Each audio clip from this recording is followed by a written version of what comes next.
Checking the feed, we're looking good. I still need to do Syn's suggestion and figure out if I can somehow get. He suggested putting the chat slightly behind that curtain. If you see on my stream, like obviously it's not up right now, but that's normally there. There's like a big gaping section there. Mm-hmm. He suggested putting the chat, so it's right there. All right. Go live 16. Mummy's Mask. I want to apologize again about missing Tongue Iguala. I don't know how I missed your Discord. That's fine.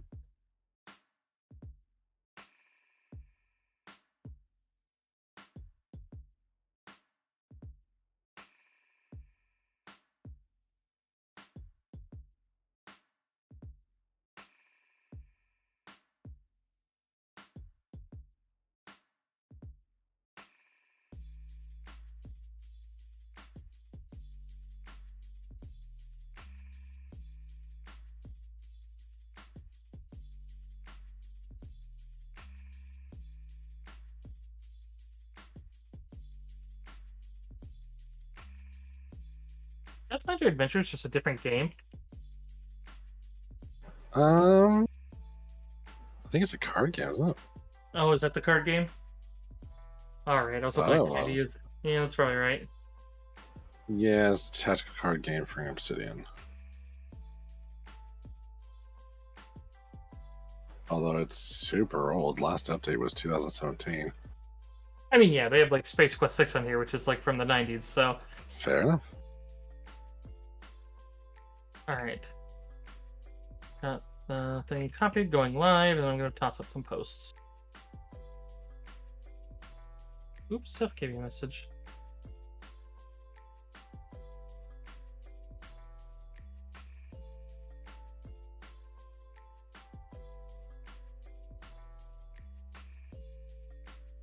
Hello, everyone. We're just getting rolling, tossing up some announcements, and hope you're all having a lovely day. Yeah. Where else should I post? Sorry, what? Getting ready to continue the adventure. Yeah.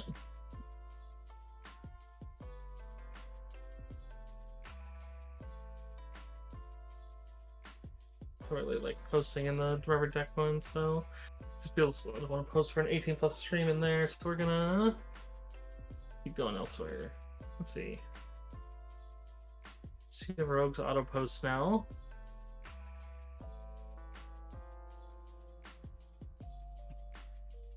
We'll do it in Rebels.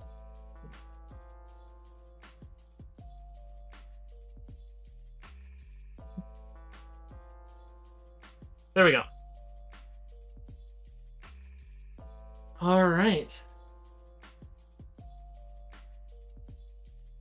Just get the Mummy Smash channel up in case I need to post anything for you guys, and we are good to go pretty much.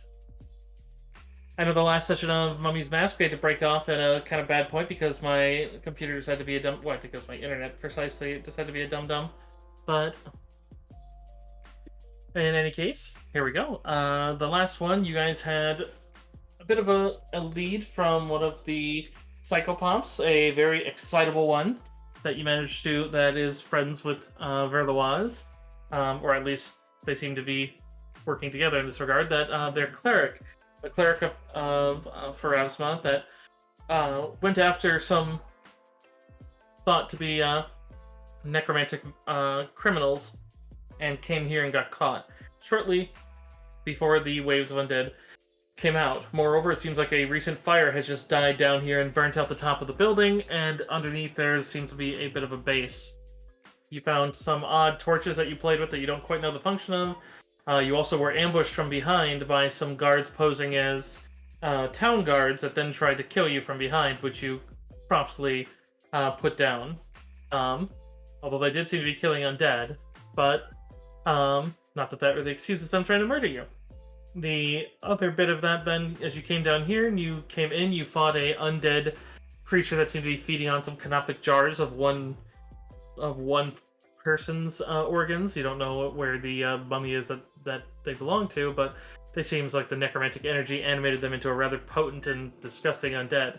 The noise of the battle has drawn in other guards who have unleashed two hyenas who ran over at you and haven't proceeded to bite anyone yet. They spent their turn progressing to you, and then some gunfire has been traded back and forth between Griark and the guards.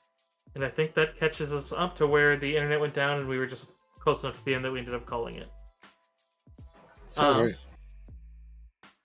Associate Goblin will not be joining us tonight, most likely. He has some stuff to do, and so we wish him a wonderful night. But otherwise, we'll be progressing from here. I'll just basically, for anyone curious, I basically have some house rules that intensify the challenge, and I basically just remove those first step if we're missing somebody. So, all right. But I do know I got the turn order in the right order before I called it, so made sure that we're good. So, because Right Pyre was the one who shot, and then after him was Griark and or no, it should be one after, because yeah, that's the second one's the one who shot. So we should just need to press the button and go on. So we're gonna let me just change up my music for you guys here, and then we will get rolling here. So.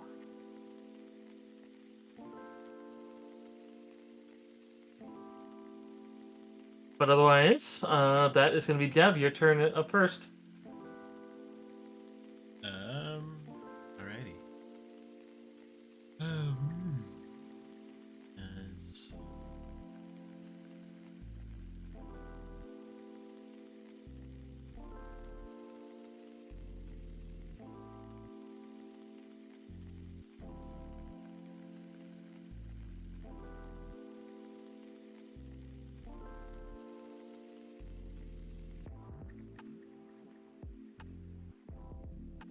up and smack the North Hyena. All right.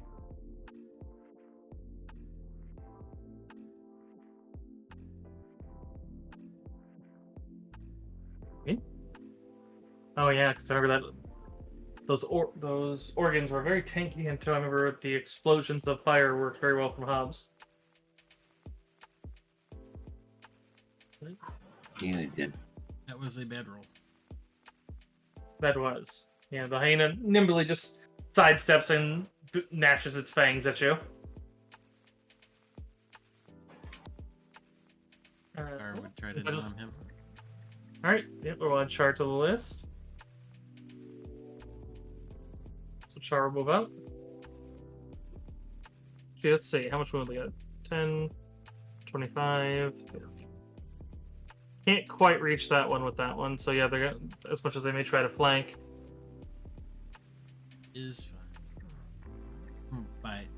And Yeah, unfortunately, another miss. Seem to be nimble little fuckers. So we're on to Hobbs. Alright, I am going to shoot a little firebolt at this one. On the Okay. side. Let's see how my luck is today. Starting off just as normal. Alright, let's... Anyone who has Dice Karma, focus it in through your streams now, please. Hey, nice, Saf. I see you there first. And that'll be that. Alright, moving on to the next one. We got the hyenas.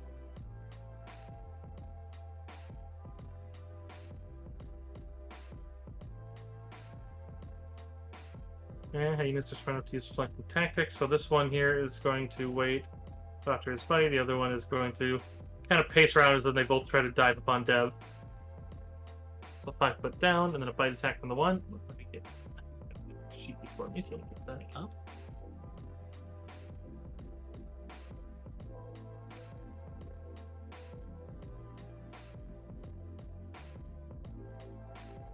Oh damn, hyenas are speedy boys. 50 move. Yeah, they're quick. So this is not including their flanking. Let me double check their feet. Okay. Made sure it wasn't like power attack, something I had to replace, because otherwise I'd probably give them something flanking based. But 16 on Dev, I believe, is a miss. Well, 18 after flank. Yeah, that's missed. Alright. The other one's going to try his bite.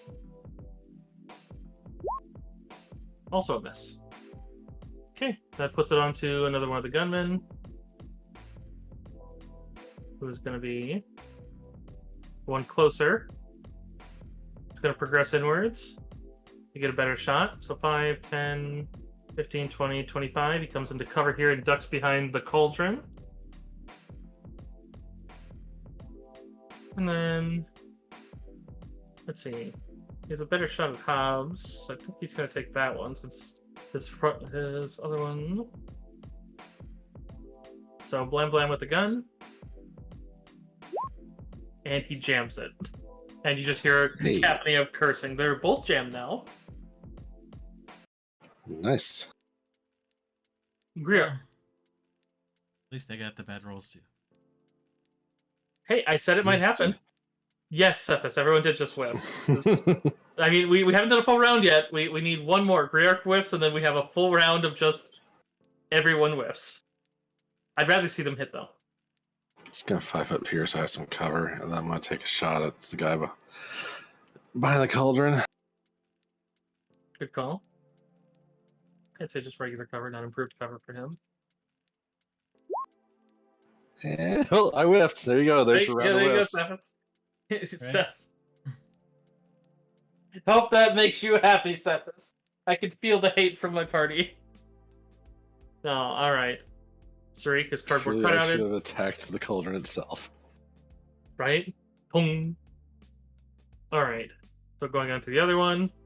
Does move forward a bit as he definitely seems to be kind of aiming more for Griark, but I would say you're still in effectively +4 cover, so as he's trying to get a shot.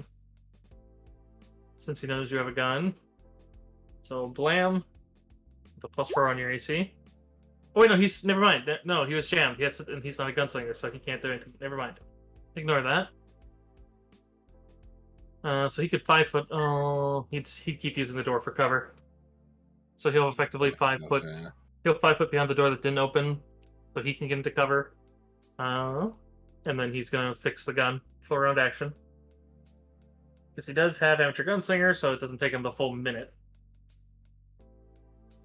Char is up.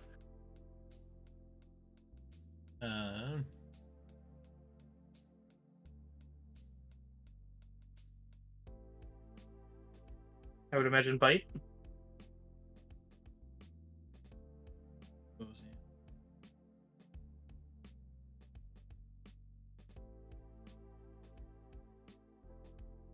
yeah. If Yeah, the whiffs continue.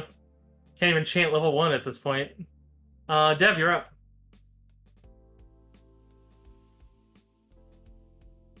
Flanking with Char now. whiffs will continue until morale improves. I think morale will improve when whiffs stop continuing. There you go.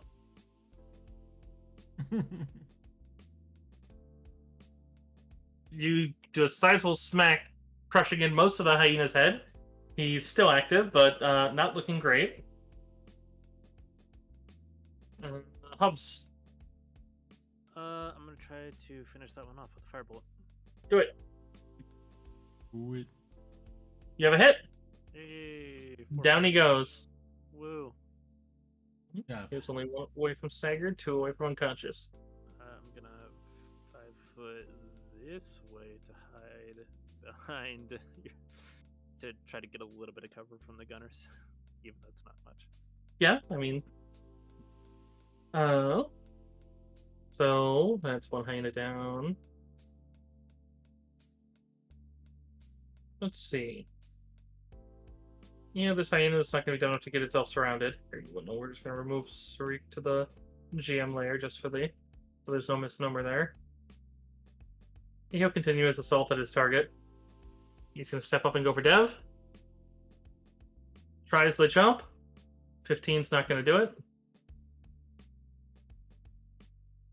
Yeah, the other gunner's lost sight on Hub, so he is also going to take a shot at Dev. Or no, Jam. Hard action. Never mind. To Griar. Now they're unjammed. Oh, my turn? Yep. I'm just The gonna other guy keep has going ducked down after- for improved cover, so he is a little Oh. harder because he's stuck down focusing on his gun. Gotcha, got it. Well,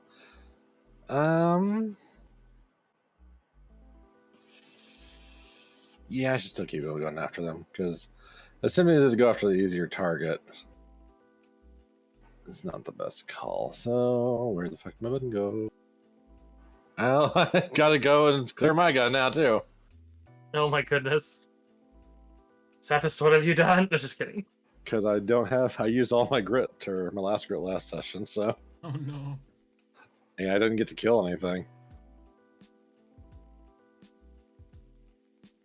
So you just hear Griar cursing. This is just the realm of. You just hear Berthawaz just like, this must be a field of bad luck. Who let the Pugwampies out? Oh, Jesus. All right. I was just double checking my map, making sure that. All right, so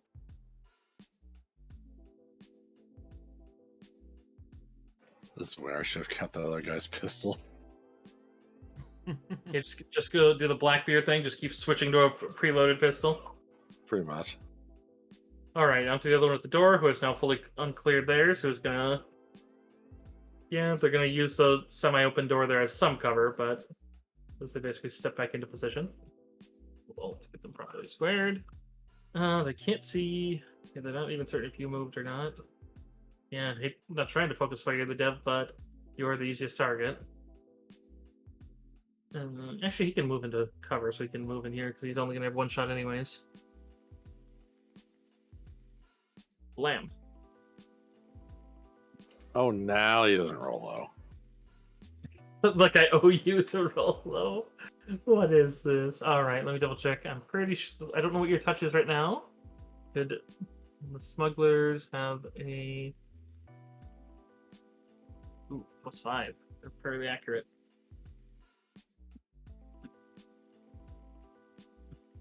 Yeah, that'll hit.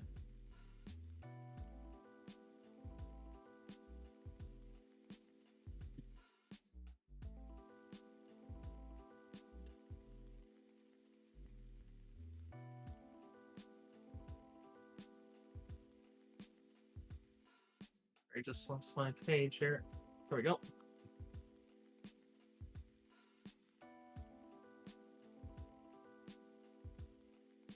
Ta-da.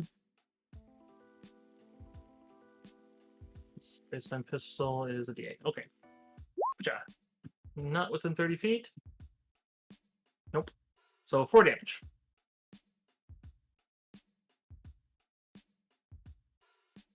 Not a Close touch initiative order. outside of the Yes. Yes. Okay.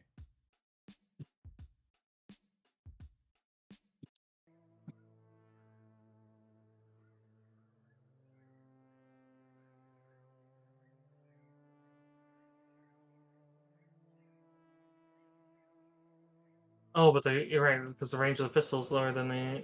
That's not terribly high. Amateur gunslinger, they only have Deadeye. Wait, oh no, but Deadeye. As long as they have a grit. Yeah. So, we're good. Char. I guess Char has an easy flank here. You get the wolf that's biting at, or the hyena that's biting at you. Unless you want to order him otherwise. Oh, there you go. Want to roll for the trip?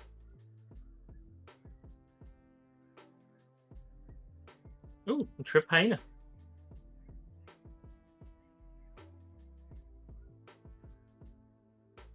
Just put that one. I normally use the other one, but. Dev, your turn.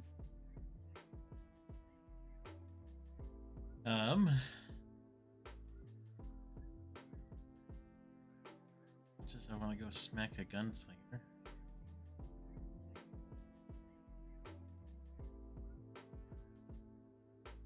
I mean, keep in mind the way cover works, you can always remove, like, if you're not basically peeking out, you can improve your cover effectively. So if you, like, assuming you hit with the +4 accuracy, you could try to knock out the hyena and then move into cover here, and then you'd get pretty good cover against both gunslingers if that's your goal. Yeah. And not that they're gunslingers, but they're rogues with amateur gunslinger. Rogues with guns. Yeah, I'm gonna smack it. Whoa. Hyena.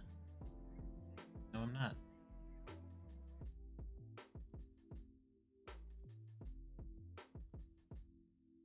I'm trying so hard not to laugh. I'm sorry.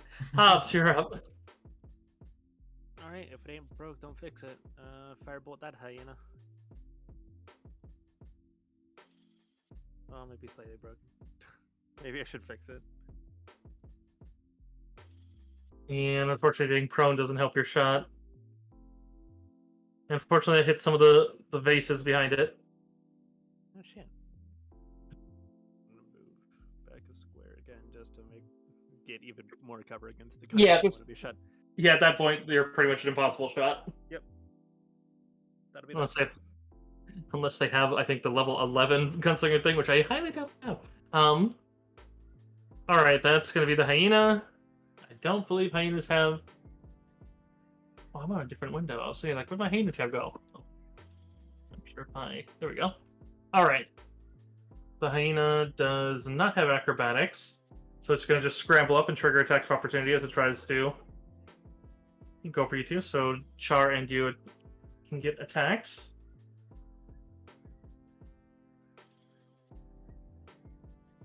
Well, Char hits. Fortunately, can't trip a prone target, but Hey, Golden. Golden, hello.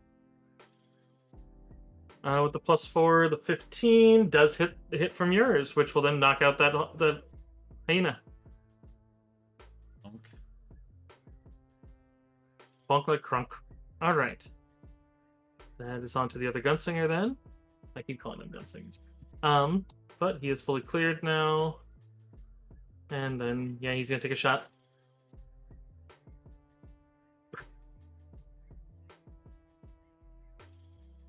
But that whizzes by you, Dev. Griark. Okay, I mean, just standard action to clear it. Mm-hmm. Otherwise, I can't really do anything else. I don't have any swift action spells, so I'm just twiddling my thumbs, giving a thumbs up to Hobbs. Thumbs up. Oh, it's just my turn. So, you would see that these guys are also... The first one there is reloading. His gun seems to have 3 shots. Nikki might find that familiar. I'm stealing that gun. Those are good guns to have. So that will put it to Char. He does move into better cover. Char. Oh, do you want to give Char an order, or do you want him to wait till after you? Because Dev, it's you and Char. Yeah. I'll have him wait for me. Okay.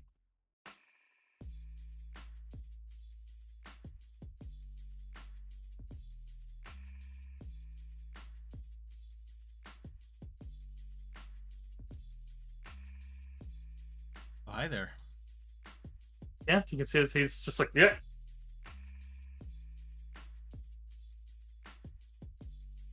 I'm going to ready an action to smack it when Char gets behind him. So let's see, 10. Is Char 50 or is he 40? 50. And oh, that means he could have gotten the flank on the first one. Damn, I was calculating for 40.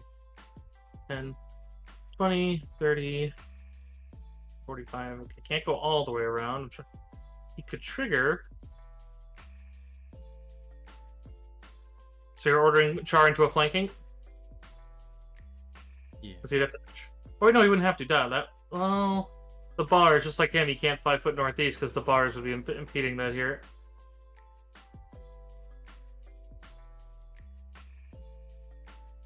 Well, number one, he's holding a gun, so let me see if they even threaten, because I don't think they do. But he does not. Yeah. So Char gets there. So you're ready to then Char. That hits. And Gar also hits. boy, that does not trip. Yeah, he doesn't trip him as he just kind of latches onto his leg for a second, and then he shakes you both off. Hubs! Alright. If I step back out here, do I have how hard of a shot would it be on this one? He's in cover, but I mean, it's a touch attack still for you, so. I would say you would have cover, though, really good cover if you even moved up to the cage, though. So you'd be in just as much state unless you need your move action. You could No, move no. here. Yeah, I'll do that. 20. You could even move up. Fucking hyena the way. Oh. Yeah. Alright. And You know, drop the hyena down. There. Now you're below. I mean, Yeah. he's below you. cool. He is below me. Alright, so from here, I'm going to.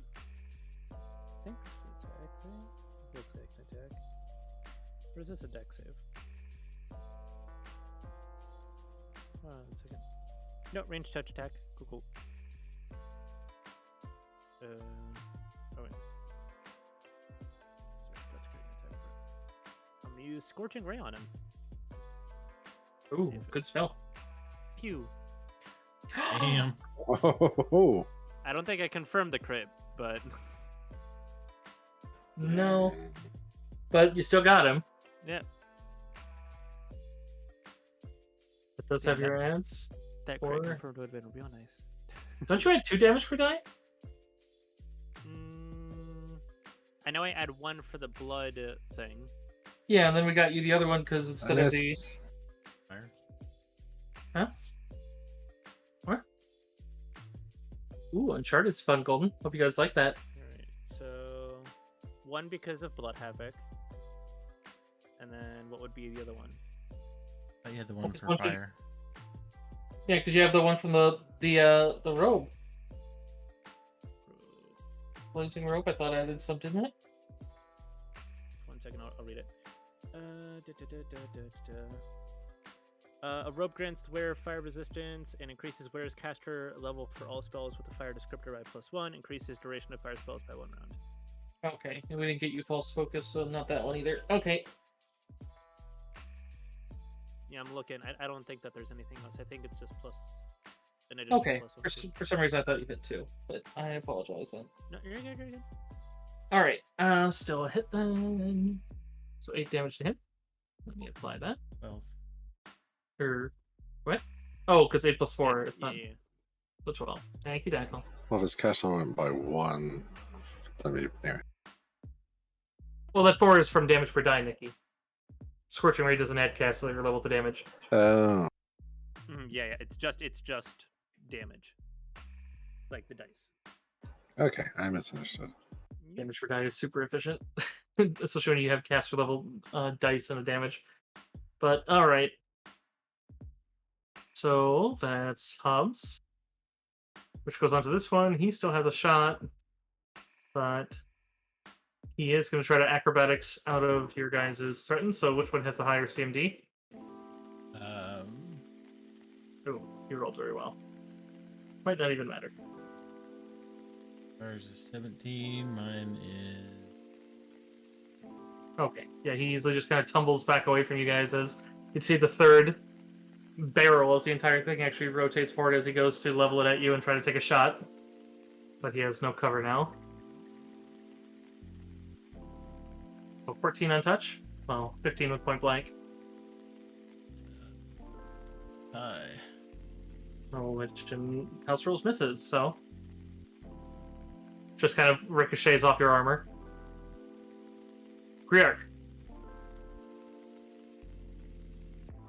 Let's see. Measure. He's 45 feet away. Okay. Gee, that's Rudy Tooty super shooty. Gonna try and get this guy got. God damn. Everybody here. What the fuck? Guns are just bad, apparently. Hmm. That's a takeaway. Guns are bad, okay? The other one has reloaded. He's going to appear to, after taking that severe burn, he's kind of hisses a bit and then, not like, just kind of, and then he's going to take a shot at you, Hobbs, but you have cover. So blam. Yeah, no, nowhere near. Oh, wait, let me double check. Dragoon pistol. That might be a misfire. Misfire is on a 1. Okay. Alright, so that's his turn. Dev. Indeed. Keep up pressure on this one. Back.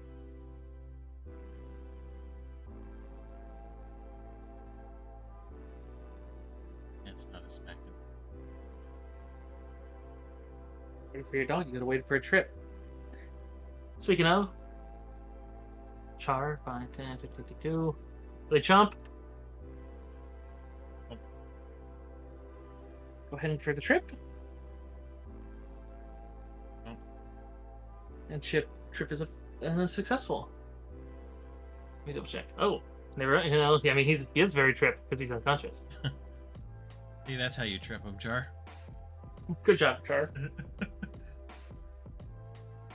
Can't be upright if he's dead. Hobbs. Can't with a big enough spike. Speaking of killing people, still want to save my spell, so I'm just gonna go back to Firebolt. You're not worth my high level spells. Pew. You. That is a certain pew. Second, I got to cure. I'll adjust the HP.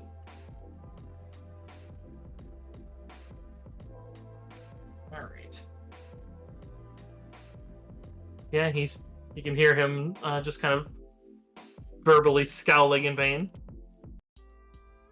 Listen, I understand. It's very frustrating. All the bad rolls all around. Is that what you're? Yes. Griark, you are up. Try no reason to get getting closer, so yeah, just gonna keep shooting on firm cover. Yeah, I'd say he has sizable cover against your current position. Ah, that's fine. Oh, yeah, that goes right around that sizable cover.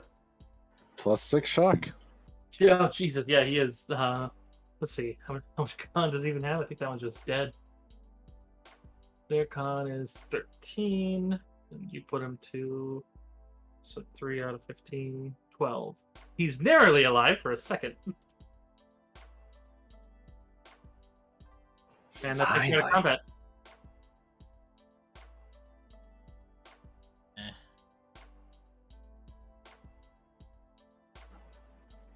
You okay, Dev? Eh. I think we all could be better. You don't mind if I just take the guns, right? Can I have one of them? Yeah, you can have one of them. Sweet. Yeah, these are Dragoon pistols. Should be very familiar to Nikki, being as one of her characters uses them in another game, and how character in this game can use it. Each of them, Okay, they're good. they're quite good. If you haven't seen them, they basically do a D8 of damage at medium, which is these are. Also, upside to theirs is they are masterwork. So, they are definitely very nice guns. These guys, they are made of, the guns themselves are made of silver, but they don't impart any sort of benefit for that unless you decide to use it as a melee weapon, which is an amusing factor of it. Otherwise, they each have a punching dagger and a sap. And then they each are carrying basically a little fast reloader for each. That would be holding a total, they have a total of 3 fast reloaders. Well, the one that Dev has 4 because he hasn't reloaded yet, but he has expended all of his shots out of it. Nice. So, and then there are still 2 shots remaining in the other one's gun.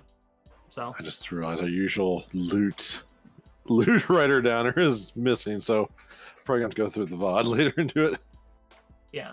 So for the VOD's sake, Each of them is carrying a potion of Cure Light Wounds, an Alchemist Fire, and a Holy Water. Their armor is enchanted. You'll have to get that identified. As well as their gun and the ammunition, which I mentioned. The punching dagger and sap are not masterwork. They have antitoxin, climbers kits, crowbars, masterwork thieves tools on each. Each of them is carrying 2 sun rods, and then a silver chain bracelet that is worth 50 gold, as well as carrying between them 8 gold. You guys are set up. Yeah, nice. Correction, they were carrying 1 Cure Light potion each. Yes, they were. Neither of them used it. No, I mean, I think Deckel's saying they're using them. Deckel's healing. I need 1 on me and 1 on Char. Nice heals. Otherwise, the goods in this room, you can see that the most obvious valuables are there's 12 ancient bottles of honeyed wine. That would be worth 25 gold apiece. Otherwise, to find anything else that'd be worthwhile, you would need to give me a religion check, a nobility check, or an engineering check. Otherwise, some of it isn't really worth much. I know which one I'm rolling. You can roll on all 3. So if you have all 3, Okay. all 3 are basically to find different items. Well, I can do religion. No. Oh, yeah, I can. Do I have engineering or... I will check on Sarik, so you guys don't miss out on loot. I do not have engineering or nobility. Just like in the when we were missing Dev, I'll roll for skills and stuff in combat. I just tone it down and let you guys handle. But nobility is not one that he has a point in. That's fine. He does have religion, but you guys already hit the religion one, so...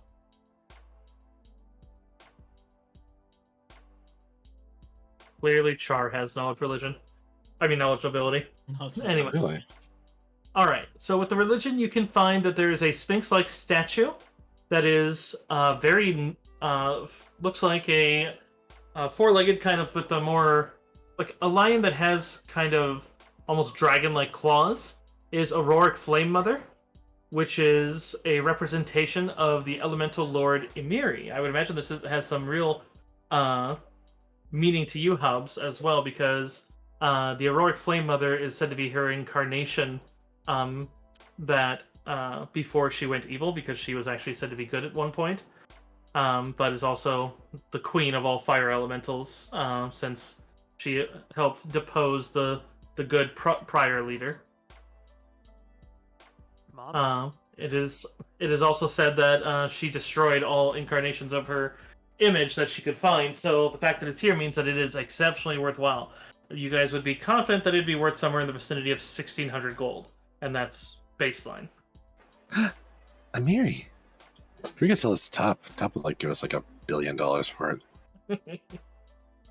Well, except Tup would want to melt it, because you would also know that Amiri... Tup would definitely try and destroy it, but he'd pay us for it. He'd pay you for the pleasure to personally melt it in her name. For chat to understand, Tup is a very fire-loving goblin bard sorcerer that is in our Kingmaker game. That is very potent and loves Emiri. And loves her evil, because he loves evil a little bit. Well, he likes burning things. I don't know if that necessarily means he loves evil, but, you know, he uses it for good.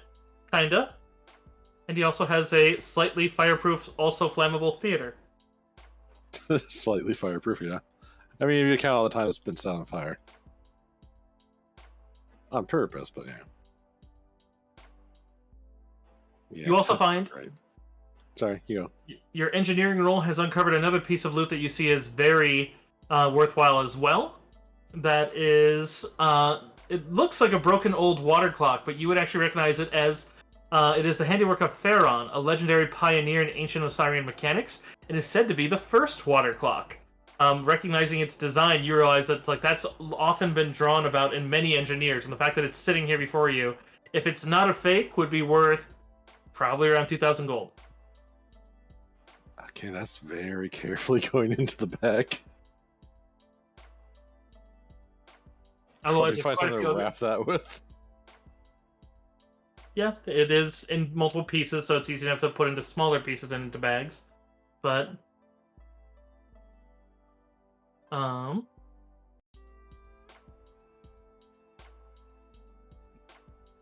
otherwise, Cousin flies over to the eastern wall, where there's a bit of a inlaid closet that's hanging open, and as she spots something, as she would be chirping a bit, but then also a bit more, a bit concerned, as she recognized that there is Pharasman cleric vestments and a silver holy symbol of Pharasma that she would quickly recognize as Tenenubs. But she would also point out that they seem to be cleaned. It's not necessarily good or bad, I suppose. I mean, the holy item to cast spells with, that kind of makes sense. I kind of wish we had one of these guys that survived long enough for us to actually question, so we could find out where the fuck they were. I mean, this one's definitely still alive. This one's Oh, stabilized. yes. This Well, one down here also stabilized at literally 1 point away from death. I thought they were both dead. All right. Well, let's get some answers then.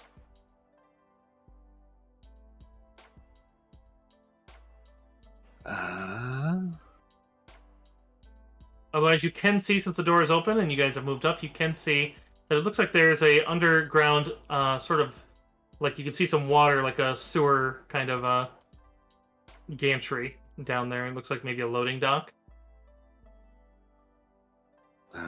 Smuggling. Excellent.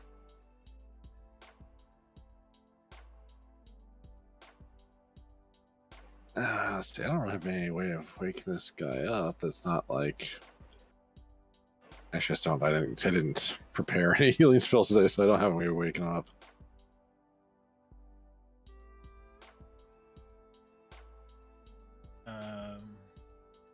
A heal check. I'm pretty sure I would. I'm not even trained in it.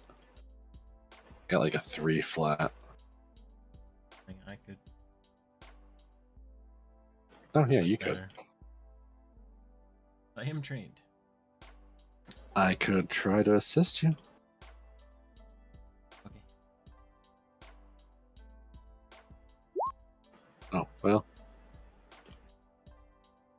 Your assistance was much helpful. That you could take down that one. You guys realize that I mean, Greg offers really good help, but unfortunately your attentions do cause him to bleed a bit more. But then you quickly staunch the wound. You're like, okay, wait. I mean, we could take 10. I think we were all operating off like, we gotta go. But yeah, we could take 10. Yeah. I mean, I can probably wake him up. It just won't be very kind or pleasant for him. I mean, I don't know that's waking him up so much as killing him. Because he screams and gurgles doesn't mean he woke up. I'm sure it'll be fine. I mean, it does mean he's briefly conscious, yeah.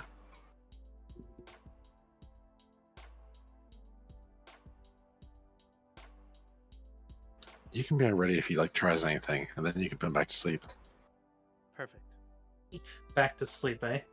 Mm-hmm. The forever sleep. Very long sleep. Okay, so it's worth mentioning for your loot. The hyenas are wearing leather bardi. All right, might be able to get that on Char.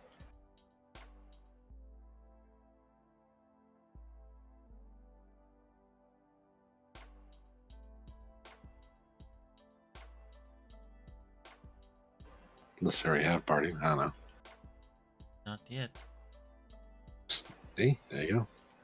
The barding's nice and masterfully made, i.e. masterwork, which also lends to the armor check value is a 0, meaning they don't need proficiency to wear it. So yeah, if you want to put some on Char, you easily could. Would increase their AC by 1. 3 leather armor. The leather you get it enchanted.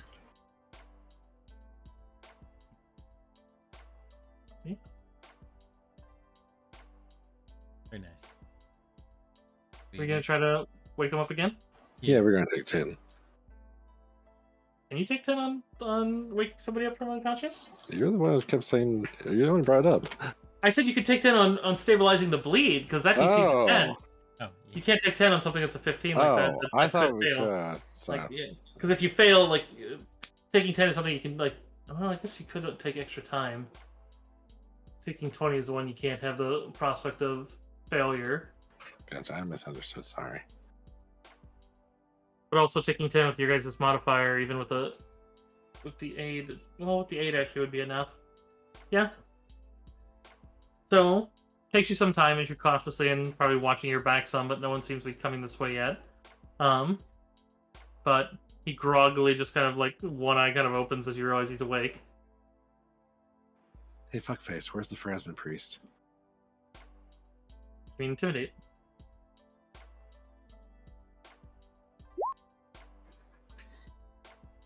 That's pretty good. I would definitely give it a modifier since he's nearly dead. I would say for thematic as well, Kazin kind of comes down and lands on his face, kind of like landing, like just kind of like parakeet hopping on him. Hello. But he's just he's in a pit. Other way. Thank you. Also, in the future, supposing you survive this, when there's an undead horde going on, maybe don't fire on the first fucking people you see. Fucking undead horde. The entire city's overrun with undead. He says I kind of want to focus on you, but looks kind of incredulous. You know, whatever. You know what? Actually, speaking of the undead horde, we might need you for later. Living subjects make great distractions. Man staying right there? Just big smile. Just kind of like tries to move and then just groans and coughs. It's like, I don't have much choice.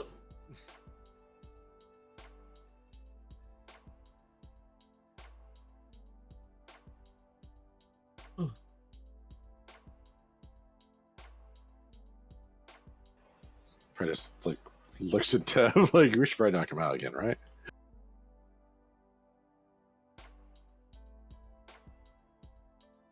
I mean, I'll do it. Yeah, you guys could easily just like effectively non-lethally just bash him in the back of the head and Yeah, I was gonna rifle but him. yeah. If you're intending to do it non-lethally, I'll happily allow that. He's not really resisting. Since waking them up doesn't give them ambulatory, just makes them conscious. No, Alright, please I let can me help let me somebody. do it. I think these were one of the fuckers that hit me for almost max damage. I need slight payback. That was the one I kick him. outside, wasn't it? Oh, was it? I thought it was these two fucks. I I don't know. don't remember. I do think it was one outside, yeah. Oh, okay. I'm pretty sure he's dead. Yeah, still, I kick him in the dick to knock him back unconscious. Oh, Fair enough. yeah, I just watched Casino Royale last night. No. Oh, wonderful. Yeah, he just grows and just passes right the fuck out. Deals 1 point of pride damage and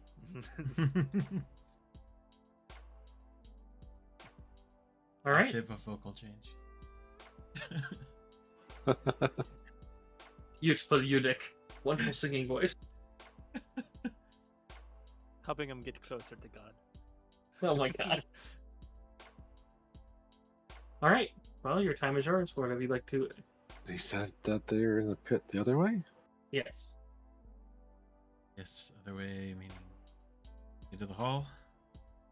I assume so. The southern door here. Yeah. I guess he could have meant this one, but I'm assuming. Honestly, it might Check one of be the other. hard to wake him back up. Yeah, I mean, at this point, it's whatever. he's there. We'll let the priest figure out what to do with him when, you know. Oh, we should probably take the priest shit with us, too. And Cusson's kind of fluttering by it, like, yeah. Yeah. Or the ones that's like, calm down. He's here. They didn't say he's well. We would have felt his soul if he died. You don't know that he could be undead. It might be too late. We need to hurt. It's just like, oh my god. Even Berthelwaz is like, You can fix if he's undead. We've, like, risen 2 undead people as mortals already this week. She just kind of lands back on, we'll say on Hobbs' shoulder and starts kind of hopping. Custin seems exceptionally excitable. I understand it. Checking the door. Perception. Oh god, we don't have our living stonework detector. Right? I like that he's a stonework detector. It feels fine. I was checking if So it was it's locked. and I'm still alive. Take a sip. I'm still alive. Take a sip. I'm still alive. I'm just gonna look at the little bird on my shoulder. Are you fireproof? No, no. Okay. Just check. He has a rope that could let him explode if he wanted to. I'll warn you. I'll warn you. Don't worry. You're good. She does. I will stay ready to fly. Is it locked? Look at my Doesn't seem to be locked now. I have my gun ready, just considering how things have been going down. Right? I open the door. Yeah. Opening up, it's fairly well lit. You can see as there's a hallway. There's a door on your immediate left. Excuse me. That is adding. But otherwise, you can see further down as the room opens up, and then there's another set of double doors all the way down. No one seems to be in here. Can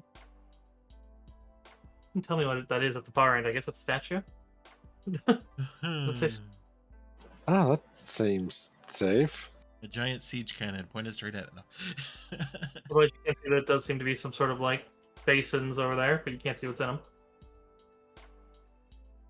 Man, that sure looks dangerous. Giant explosion. TBK. It looks dangerous. Everybody group into a nice 10 by 10 square. Alrighty.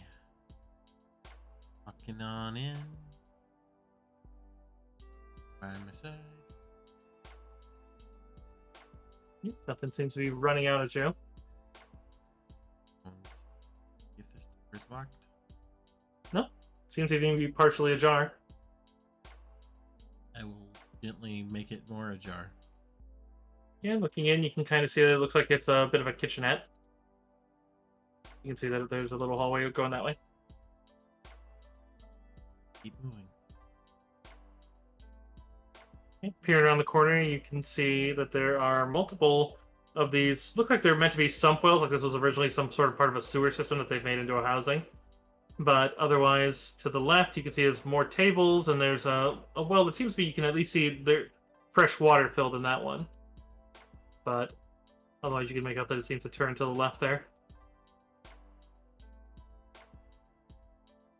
The sump wells themselves seem to be just a really remarkable part of the southeast corner. Oh, he did say There are disassembled mechanical remains lying around the plumbing connections in the southeast corner. concerning. They said he was in a hole, so I'm gonna go down here. That's a good call. Yeah, in the southwesternmost well, as you look down there, you can see as it's that there is looks like an unconscious man, beaten, bound. Looks like he's also blindfolded and gagged. I see. Really bruised.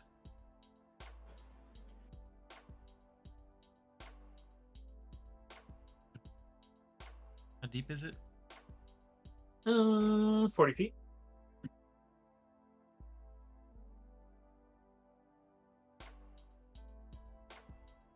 Just keeping an eye out for danger. We have a wand, right? I think we are, or I mean,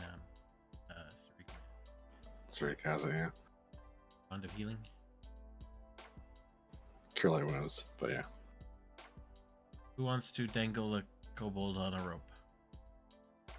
I mean, couldn't then this why use it? I don't know. Can Yeah. you? Yeah. Can You can use it fly this way. it? Yeah, I can carry it down, and I know all of his spells, and so I can activate it. Okay.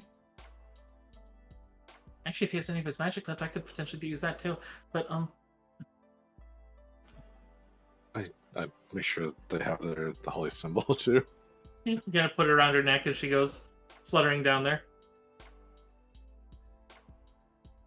But yeah, you'd see as she casts looks like a couple spells manually as she's able to cast 2 there, and we'll roll those to see how much she gets back. But he doesn't have a ton of spell slots. but that's still going to be a total of 5d8 healing, plus, let's see, that would be 3, 6, and 9.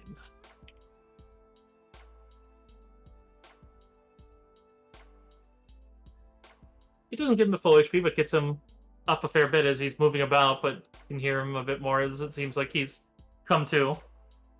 Kind of like nestles his head down against as he feels her on his shoulder, even as he's laying down. She goes, you can see her kind of pulling off the blindfold and points with the wing up. Gotta find some rope or something. Or I guess some of us have rope, don't we? It's flavor-wise, a rather frightening-looking shadow precedes a green kobold peering over the edge. Yeah, just said, hello, kobolds. No. Hi. Hello. You like a Regina, very much so. Okay. What will you give us? What? Yes, I will. Yes, I've truly left him with money. Lower a rope too. It takes some doing as, like, you see as Cussin has to work as he is bound by rope, and that'll take. She can technically deal damage with her beak, so it'll just take some doing, but eventually she cuts through. Oh, wait. Do not try and firebolt the rope. I wasn't gonna firebolt the rope, I was gonna spark the rope. Oh, that's so much better, yeah. Yeah. Enjoy the burning rope. It immediately catches on fire. No, I won't do that. Not that evil. Then his clothes start on fire, and then it's Yeah. just it's Burning Man. Listen, it'll motivate the rest of them to get out that much faster. It takes a bit more time, but yeah, sure enough, as you lower the rope to him, he doesn't really have. He is fatigued, as he mentions that it's going to be hard for him to climb, but he can grab on and hold on to the rope if you can haul him up. Yeah. Which I'd say if you guys work together, you certainly could. I'm pretty sure that Vaughn also had a lesser restoration on it, too. Well, if you point that out to Kazine, she could use that. It does use more charges when it does it, I believe, from the description, but Probably just one. yeah, I'm just I saying. actually don't have the wrist. I don't have the thing on hand, so I have no idea. That's fine. Use it if you want. I will start hauling. Yeah, it takes about 5 minutes as you can just kind of pull him up, and he kind of just scrambles to the floor. Let me put a little token on the field for him. Kind of looking at it, I'm still really hurt. Are any of you wounded? I got like a scratch. I'm a little bit hurt, but probably not as much as you. Well, I could certainly use a little bit. So, as he takes the holy symbol off of Cousin, he's like, Pharasma, help me stave off my hand for a bit longer, please. And then he lets out a bit of a channel. His is a variant one. Normally would deal 2d6, but his so d6 plus d6 plus 1. So 3 small healing. Literally healing scratches. Which is definitely Tough, easy to do yeah. another. But he needs a little. I mean, he's not going to be able to cap himself up at this rate, but he's like, give it a minute and I'll do another. But that is a variant one. That is the luck one, which does mean on your next d20 roll, it lasts for minutes for how many dice it heals. So in this case, 1 minute. Your next d20 roll of your choice. You can roll twice and take the better. Nice. Oh yeah, variant channeling is a strong choice sometimes, and luck is one of Pharasma's domains. Fun times. Well, fortune, technically, but that allows for the choice of luck. Also, I am going to grab a drink and check my chat, because I just realized I haven't peeked at you guys yet. Ta-da. Oh. Okay, for a second I heard see Golden say he's not understanding us. I thought it was my stream. Apparently he's watching 2 things at once, so... Aha. 3 things it sounds like. Multitasking. Like multipassing. Multipass. Multipass.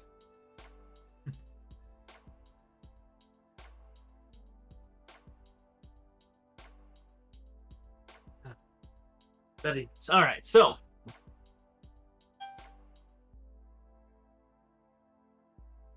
Otherwise,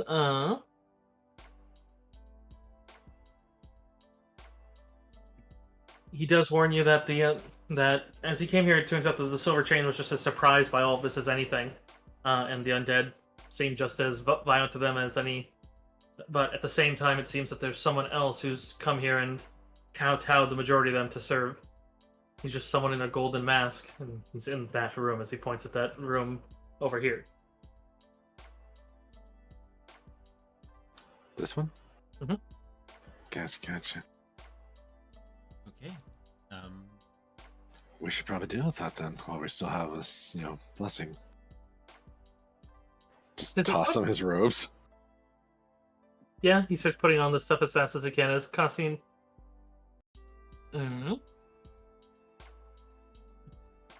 Cassine does seem to also be doing something. She flies over and probably, see, I forget who was hanging out with who, because I remember Cassine was on someone's shoulder and then Verloise was on someone else's. I think Verloise was chilling with Sarik. That makes sense. I believe Kazane was with Dev. 30.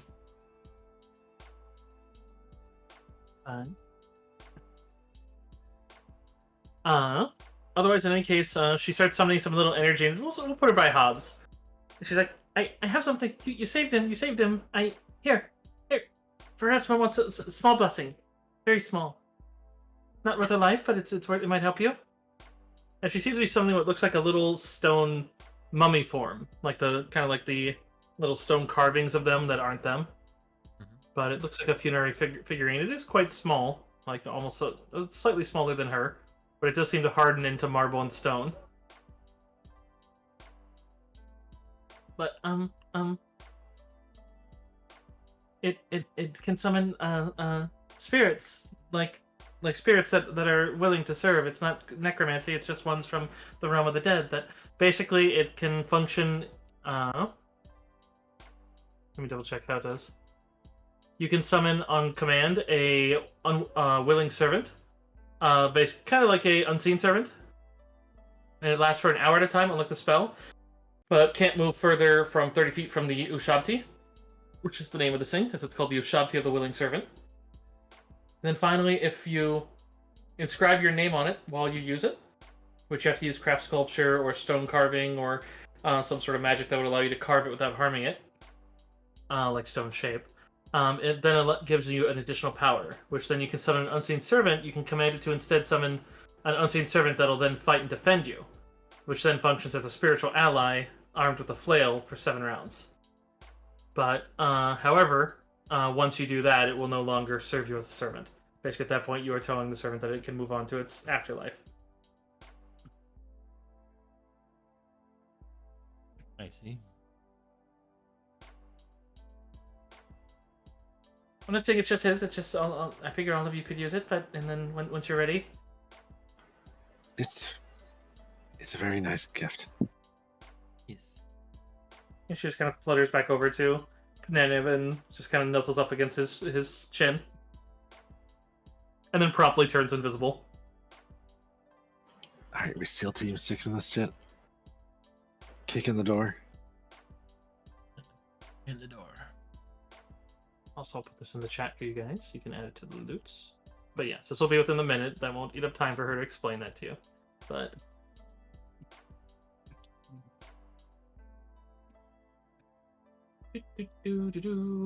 where's the right chat? There's the right chat. Chapow. There's your Shakti. And there's what it looks like to you. As they get ready to kick in the door, I'm just gonna slowly pull out 2 flasks of oil, double fisting them. Speaking of Burning Man. Listen.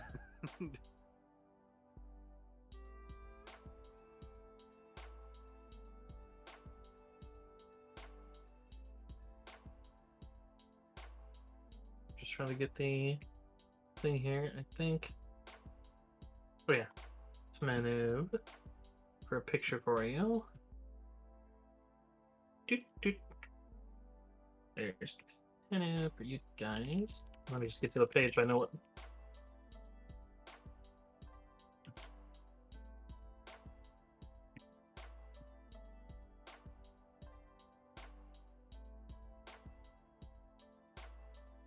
Okay, ready for when you guys want to. If it's Yeah, about just- to do it and decides to find favor. Nice.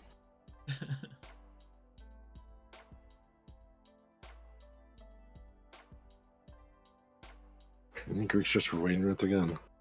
Then open the door. Hey,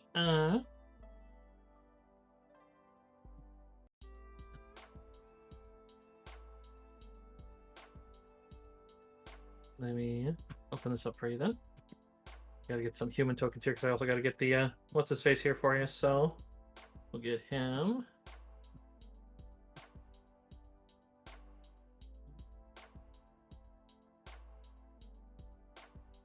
This looks so sinister, but you know what? We'll use it. There we go.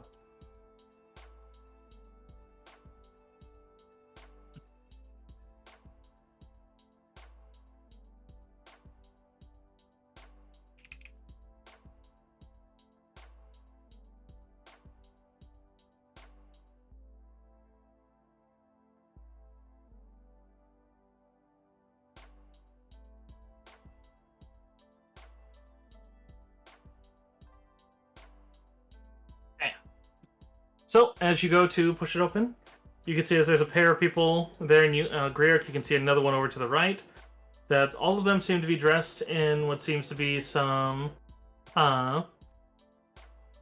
looks like they have like some very fine silk skirt, and then some sort of leather armor over that, and then a blue and white striped pharaoh's garb, but then with a what looks like a carved pharaoh's golden mask. But this is definitely going to be initiative.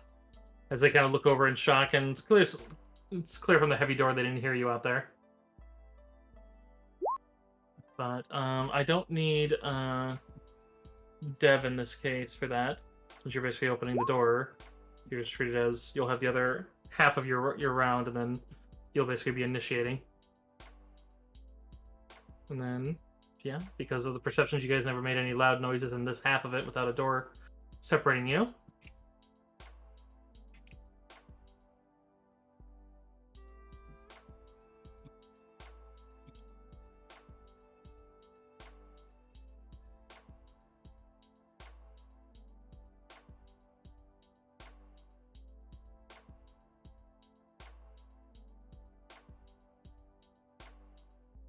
Okay.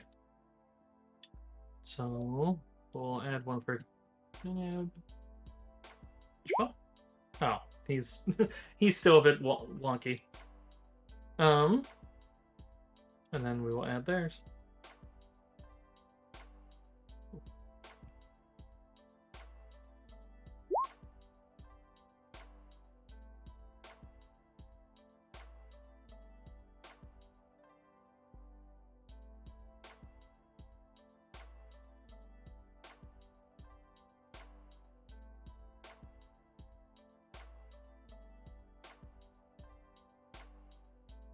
Oh, I'm on the wrong tool. I'm saying, like, why can't I select these guys to add them to the list?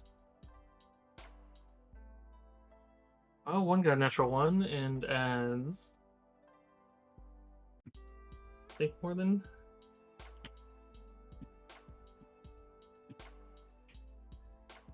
Kind of adds a whopping 0. Okay.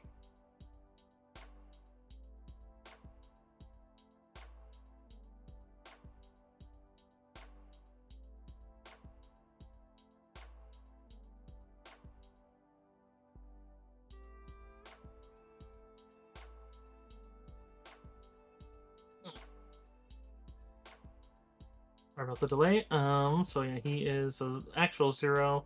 One that rolled a 1 is a 2. And then these guys are 16.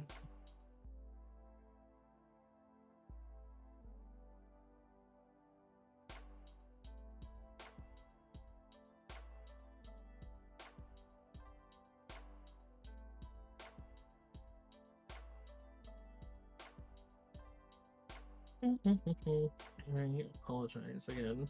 I should have been faster at this.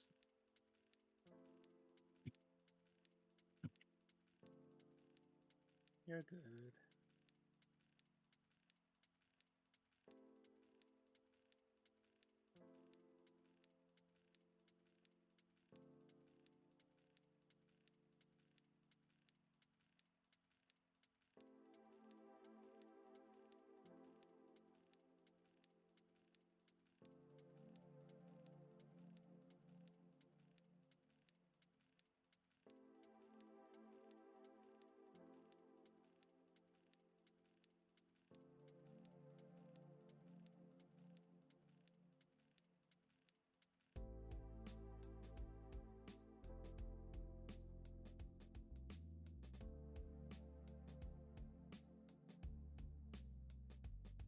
Sorry, just something here that I don't have the roll for. It's on the book, so I gotta make sure I have it set. There it is. Okay.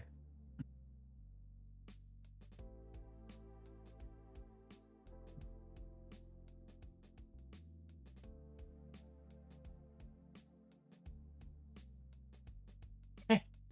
That makes sense. Alright. Just something where I couldn't put that in the book. Alright.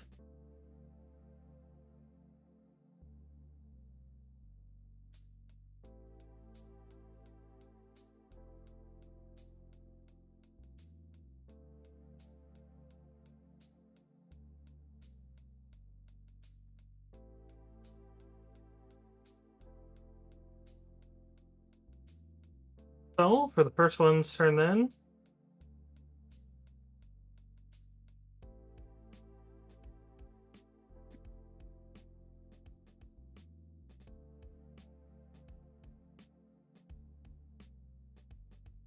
You can hear another voice behind it as he seems to be shouting orders to the others as he hears the door and seems to be ordering them into a battle, but otherwise...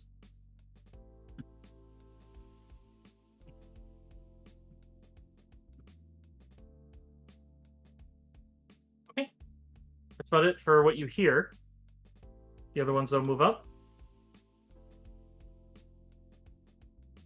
Oh yeah, wow, they were rolled pretty well. Okay, so...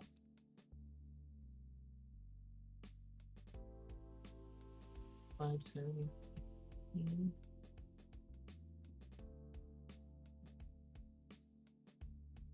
You guys were ready, so you're not flat-footed to anything. You see as he's wielding a short sword and a dagger. But otherwise, as he steps up to see you there, Dev, he is going to take a slash. But before he does, you see suddenly he crackles and arcane energy just ripples across both of his weapons. Okay. But he only can swing one.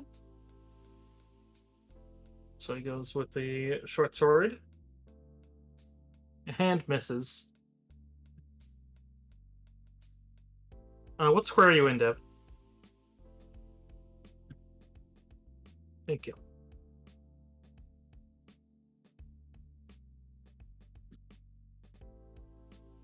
That one's going to step up. Also, yeah, I should do better with mine there too. All right, so this one being able to see you there steps up, and you see as he, as part of his action, steps up and charges energy as he doesn't draw his dagger out, but he does draw the short sword, which has a bit of a curve to it. But you'd see as he goes to cast a spell into his hand, and seems to be reaching it towards you. Mm-hmm. I do believe you're wearing metal armor. Double check. Yep.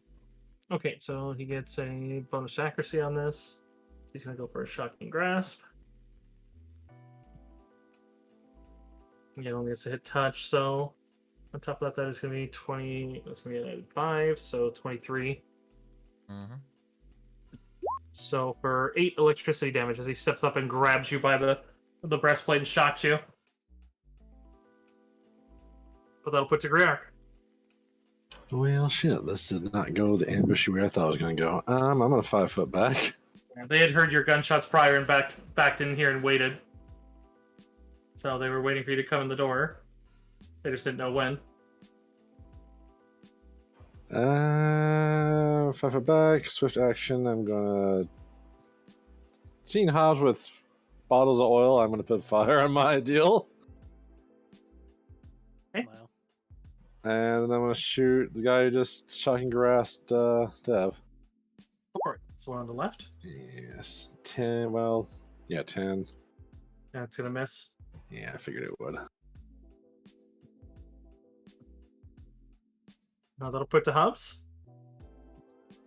It's been a while since I've fucking lit a Molotov cocktail and thrown it into a room. How much area does it cover? If you hit someone directly, they're engulfed in fire and there's no roll. Otherwise, it's a 5 foot spread.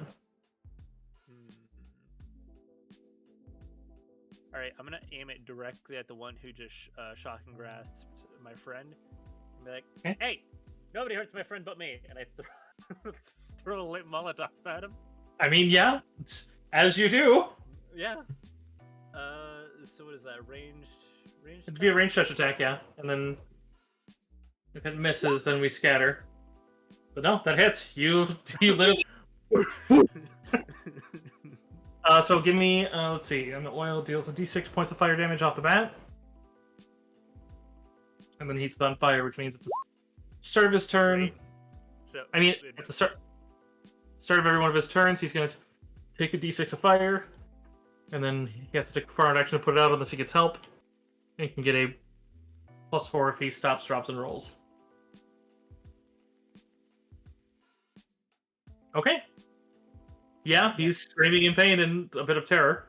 I'm just gonna move back to like here-ish. Is this a? Can I move to the space, or is it like? Yeah, that would be what I would call precarious positioning, where I usually apply a penalty to, like, if someone tries to knock you in, they get a bonus, but otherwise it's fine. Doesn't hurt you. Then I'll just move. I doubt anyone's gonna try to come shut. Well, they might, but I doubt it. Yeah. It'd be a foolish plan, yeah. Yeah. All right. Then it's on to the last golden one on the north. Who does step up?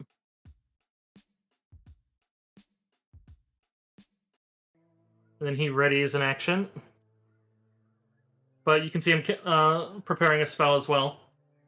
He seems to be readying a spell. Not that he's holding it, he's just so it's like. But. Gotcha. Alright.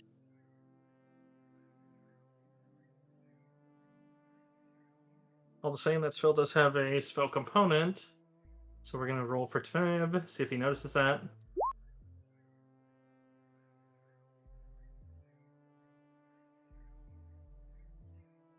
Alright, let me double check his. He has most of his spells gone for the.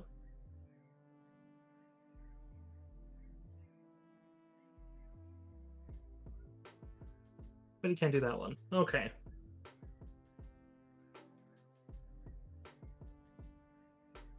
He does cast a spell, and you would be able to see as a glowing dagger appears behind them. And he seems to be using it to actually try to disarm his spell component. Basically ruin his readied. He's going to summon it right there.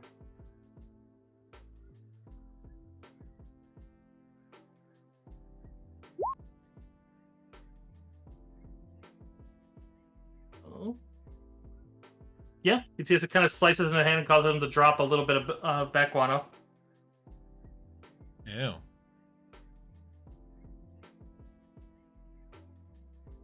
Dev, you're up.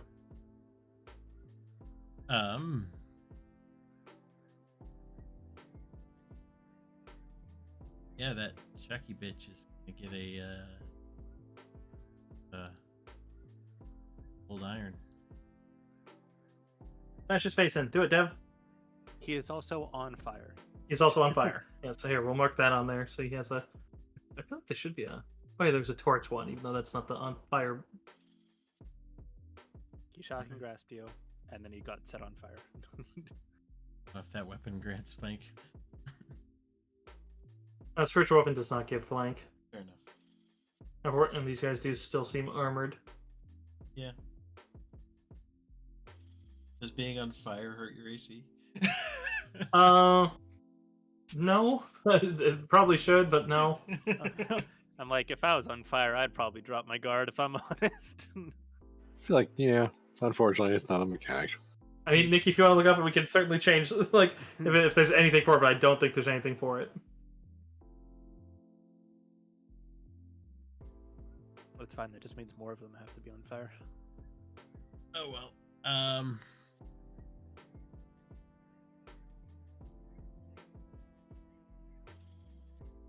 So it's amazing this pack. There's nothing that's on fire. Like by default, it's like torch works perfectly. But anyways, Wave Char up to try and. okay. All right. Could always triple crit.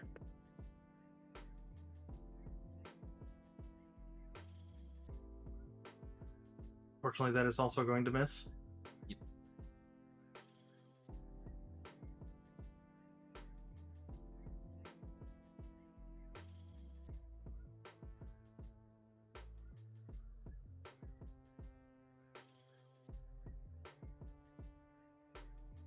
Onward.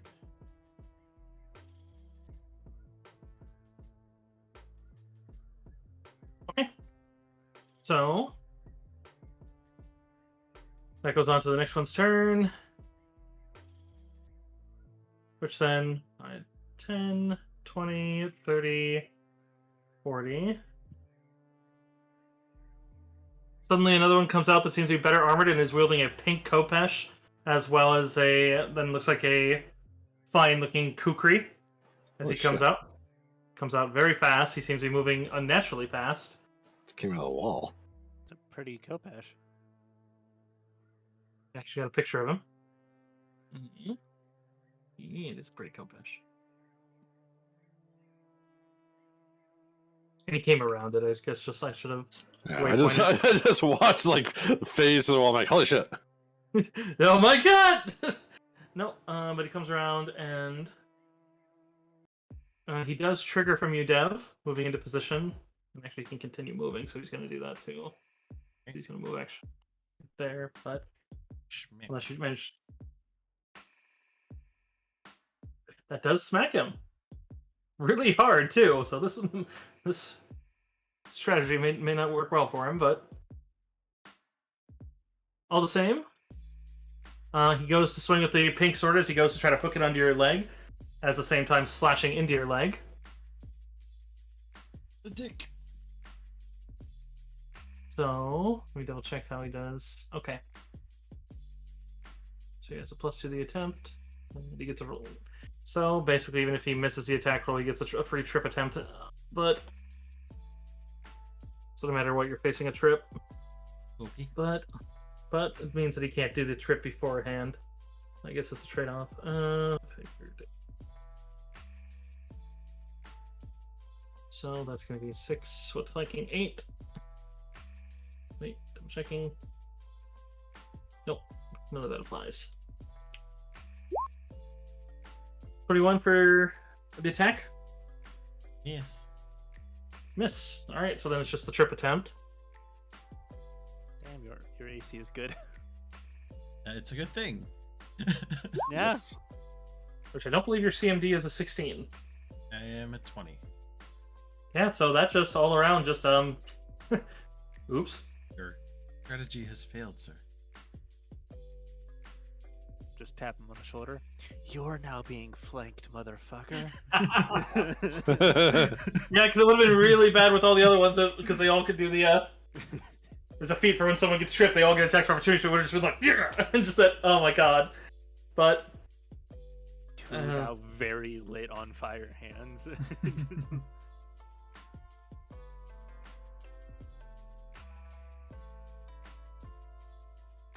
I was gonna do something, but that really hurt my friend, and I don't want to do that. You got burning hands? Yeah, what's your deck say? You can always just He angle does- it away from him. he does nod a bit to his own friend, however. Which you'd see as this one back here goes to cast a spell. Seems to be a higher level spell. He is. Do you have combat reflex cycle? Because he's not going to try to defensive cast it. He's going to try to eat it. Oh no. Okay. Can Char? You can't reach him. Oh, right.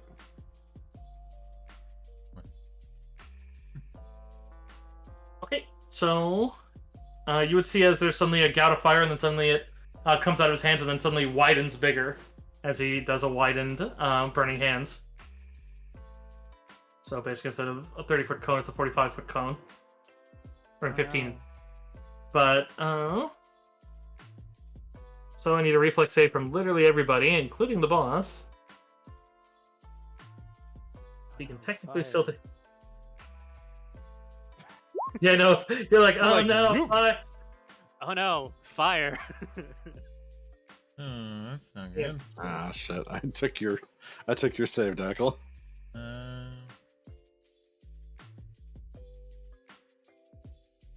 I'm gonna hero point.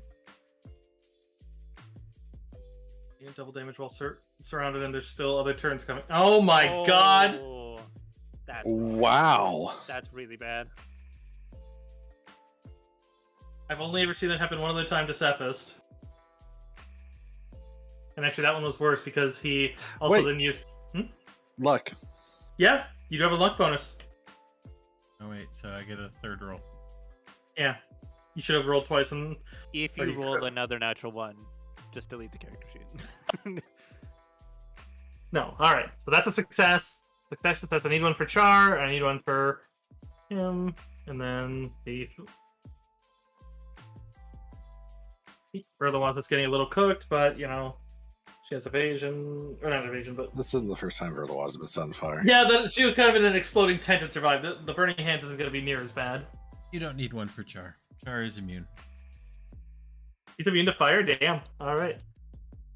I love it. All right. So 2d6. Or no, it's burning hands. 2d4. Oop.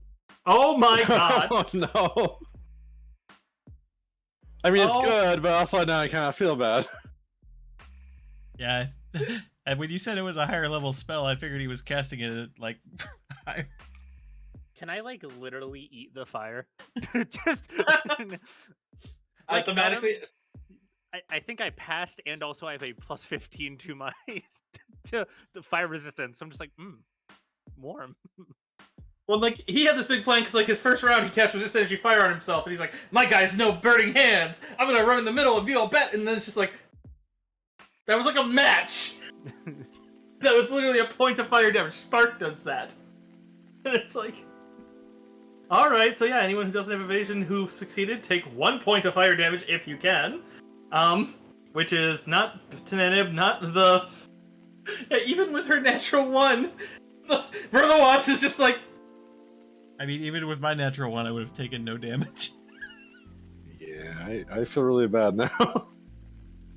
these guys plan, I swear to God. Hey, which one of those cast the fire spell? Was it this The one on the right, the one that's not, yeah. Good, noted.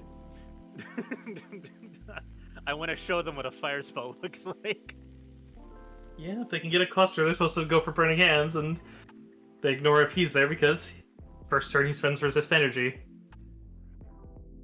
Well, that was like let's say the other one is taking more fire damage than that because even if you roll a 1, he is at this point taking as much as less than any of you did. So go ahead and give me a d6, Koala. Thank you. He took more than one. He took. He is going to try to put it out, and he is panicked. So, like the actual condition is he's on fire, and so he's going to roll on the ground try to put it out, and fails. Oh my God, he's burning to death, and Wait, he's now prone. Yeah, I was about to say, if he's rolling on the ground, is he also prone? Good. Also, that does trigger an attack opportunity for him to do that. Oh, well, that might have just been his downfall. Have you had a turn since the other one? Oh, you're. Because that's why the cast didn't trigger. That's right, because he was right after me. Char does though. Char can hit him. They chomp. Nom. Eh, Even with the 4, that's gonna miss. I pre-cooked him worries. for you, Char. alright. Griark. Man, I was scared of this boss. Now I'm just like, Keystone Cops over here. God, I kind of want to do something, but I feel like it's not worth it. So I'm just gonna go and shoot the guy. The guy. The in the middle of us. Okay. That one. It's like they're all men. The guy we just rescued. No. Fair enough. Yeah, that one does miss. Womp womp. Oh well. Hubs. God, I really just want to fuck up all of those 3 motherfuckers who think that they know how to cast fire spells. I mean, if you want to risk an attack opportunity from Fucking up. Mr. Kopesh boy, but That seems stupid. However, it's me. So. Well, hope I we mean, can at this point, they defensively look- cast. I mean, at this point, you could basically ready to cast it as soon as you get that square, because you could range cast and then step forward and release it. Because if you're ready for your own thing, that's just fine. That's how melee touch spells essentially work. So you can basically cast it, move up, and touch without a defensive cast. Oh, gotcha. But so if you defensive cast now, then or you can move past him. So it's basically and then actually, because if you move past him and cast, you're taking 2. Whereas if you cast it, well, same thing there. If he has Well- combat reflexes. If I Burning Hands from... I'm not actually moving it. If I Burning Hands from here, right? And I just do it so I'm getting... Because that guy's already on the ground getting absolutely destroyed. If I just do it like Burning Hands this way and over, so it's just hitting these 2 and not... Yeah, you could do that. So I would just get an attack of opportunity from the one next to me, right? Correct. Because you 5 foot up, so you'd be just fine. And you could defensive cast if you don't want to risk the attack of opportunity, if you want to try that, because then you just need a 17. Or you could just take the attack of opportunity. I mean, he's looked a little inept. Let's get some bravado on him. A 17 what save? A 17 concentration check. Okay, I'm just seeing how good my con check would be. But if you fail it, you lose the spell, but don't take an attack, so... Yeah. If I do get attacked, will I lose the spell? Like if they actually If he hits you, yes. Well, potentially. Then you get a concentration against the damage. I'm gonna say fuck it and just try to cast it. Okay. Which, yeah, he does take the slash at you then. Yeah. But Watch. This is where they crit. Don't put that energy out there. what's your AC right now? Currently 17. I have major armor on.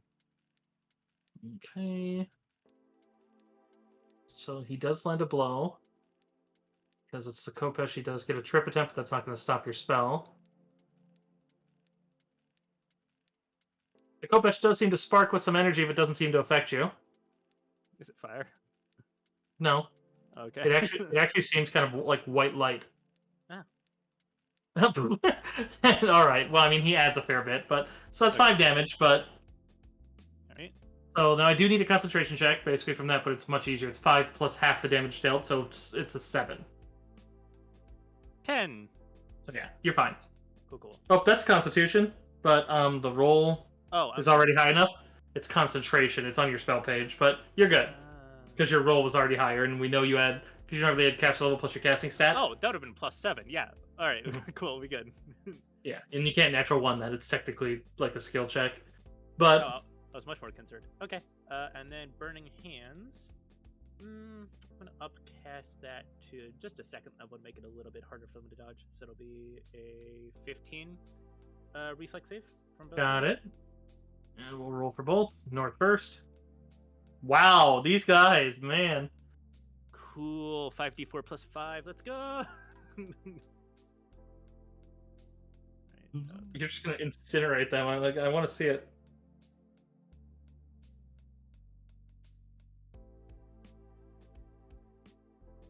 No! All the ones in the world. Still a lot more than they did. Yeah. But that is a lot of ones and just a 1-2. That is painful. Honestly, I'm tempted. Is there a way to hero point to reroll that damage? I mean, there is a feat that allows you to reroll that, so technically you could spend a feat to gain the benefit of, or spend a hero point to gain the benefit of a feat for this combat. Do I want to do that? Is this worth it? It's probably not, considering those things can also save your life or give you a whole other turn. Yeah, you're right. Alright, I'll just accept my low damage and that'll be it. I say low damage. It's still pretty fucking good damage. All right, so yeah, that definitely like they dodge and take some burns for it as they dodge terribly. Yeah, Okay. they can't even. That's how you cast fire. Now try it again.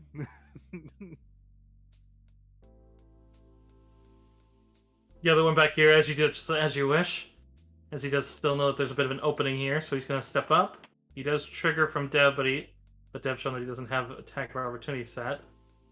He's going to trigger from you, Hobbs. You have a weapon out, and he's going to trigger from Char if Char has combat reflexes. I got a Kopesh. I'll try to stab with my Kopesh.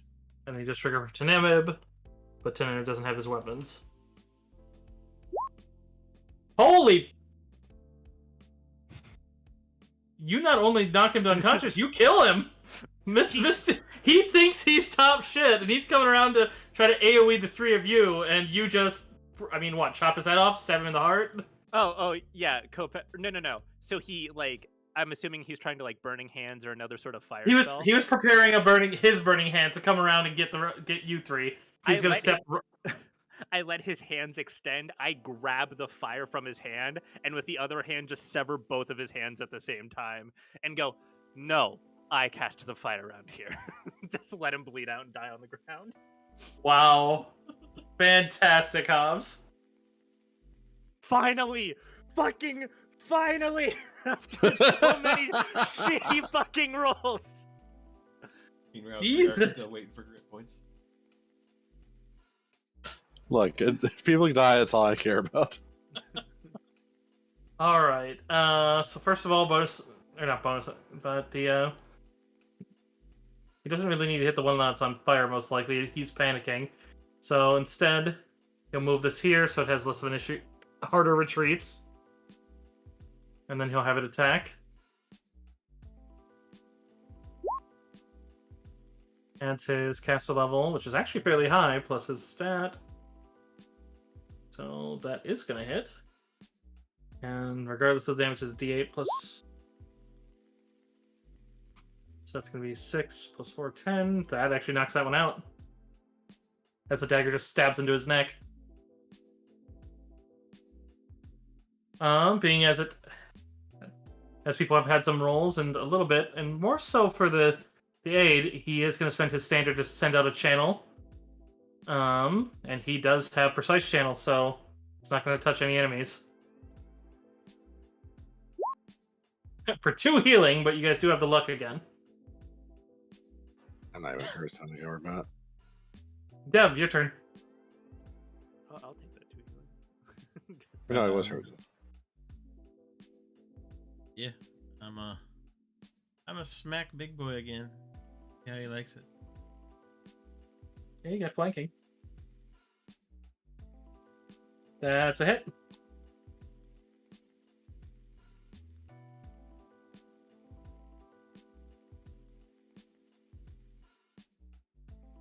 He's not doing too hot. He's still up, but definitely after those 2 blows, Oh, Char's gonna try. Char does not have flanking in that position, so that's gonna That's miss. with Hobbs, no? Oh wait, you're right. Yeah, he does have Hobbs. And Hobbs Come threatens. here, my fiery buddy. Never mind, he hits. And like the other one, that's a bit like the Best trip. best trip. Char's good at those trips. So there's one guy who's on fire. No. Let him burn. I mean, he's trying to put himself out, but now he triggers from you and Char.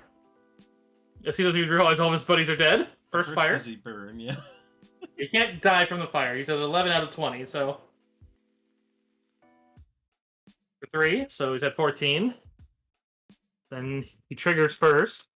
Oh, yeah. Alright, nope. Funk. Man, those guys got thrashed. That was great. I honestly, Yeah, to that God, shit. I was worried about them killing you guys with Sarik here. And then it's just like, Well, they didn't do too well. Can I call dibs on that pink Kopesh? It looks very pretty. No, it does. That's fair. Yeah, looking between them, if you were to take a peek, you can see that all of the lesser ones are wearing they do have, apart from the one that was on fire. I would say those two burn, but so you would have 2 potions, 2 scrolls, and then 2 they look like some sort of poisons. You would also have 3 daggers, 15 darts, and yeah, you can just use the VOD for this. They have short swords that seem to have a temporary enchantment on them, but they don't seem to be masterwork. None of them landed a blow with them, so it didn't matter. They have magical cloaks that are actually the silk skirts they're wearing. They have spell component pouches each. They each have a spell book that is clearly wizard spells in them. That each of them has Shocking Grasp. They have Disguise Self and Burning Hands, as well as Mage Armor, and then all level 0 wizard spells.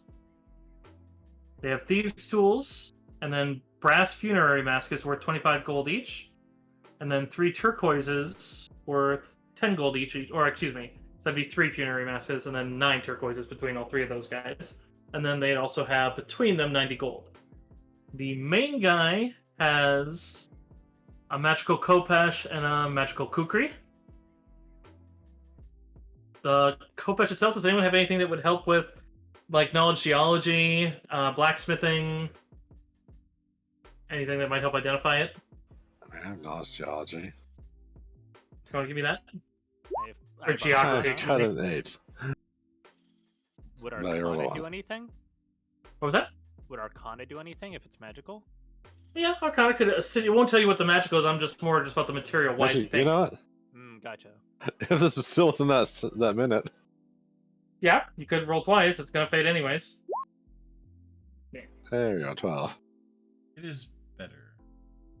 Yeah. The most you would know, Greerk, is it's a special type of crystal that is very good for weapons, but you forget exactly why. But Arcana does help you with other stuff. Otherwise, Spellcraft could help you identify if you want to take the time.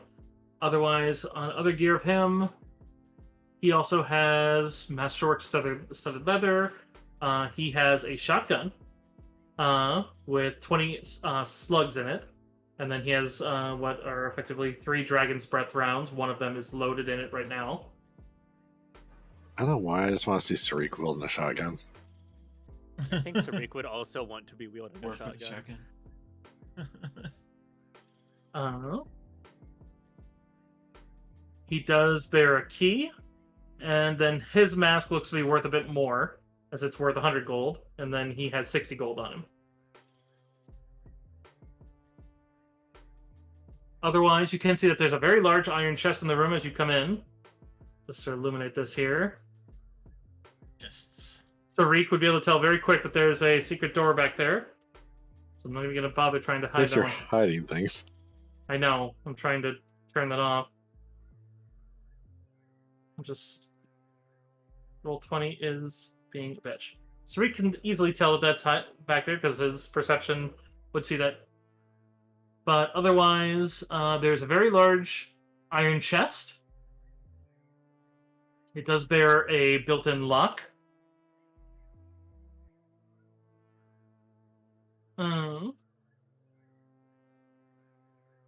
Otherwise, there is a second chest at the foot of the bed. Looks like a footlocker that is not locked.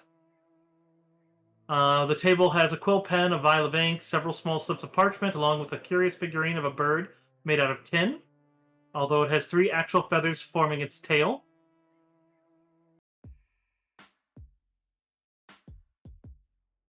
It looks like it has 4 spaces for feathers and 1 is missing, although you can tell that the feathers are magical. Huh. I'm going to ask if anyone needs a hand exploring the room, and then I will chuck one of the man's severed hands into the center of the room. Someone's been watching Crank. You want to hold hands? I wanna hold your hand. Oh, wait, I can. Oh, here you go. Just Okay. I guess them in the chest. Which one? The big one or the footlocker? Start with- Okay, it doesn't bear a lock. Just seems to have a little securing latch, so you could easily move out if you want, or if you're examining it, you can give me a perception. Okay.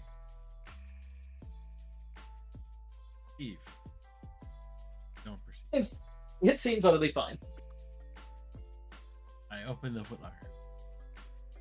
Inside, you would find an abundance of very fine-looking gear, but you would very quickly realize that it matches the Pharasmins that you've seen.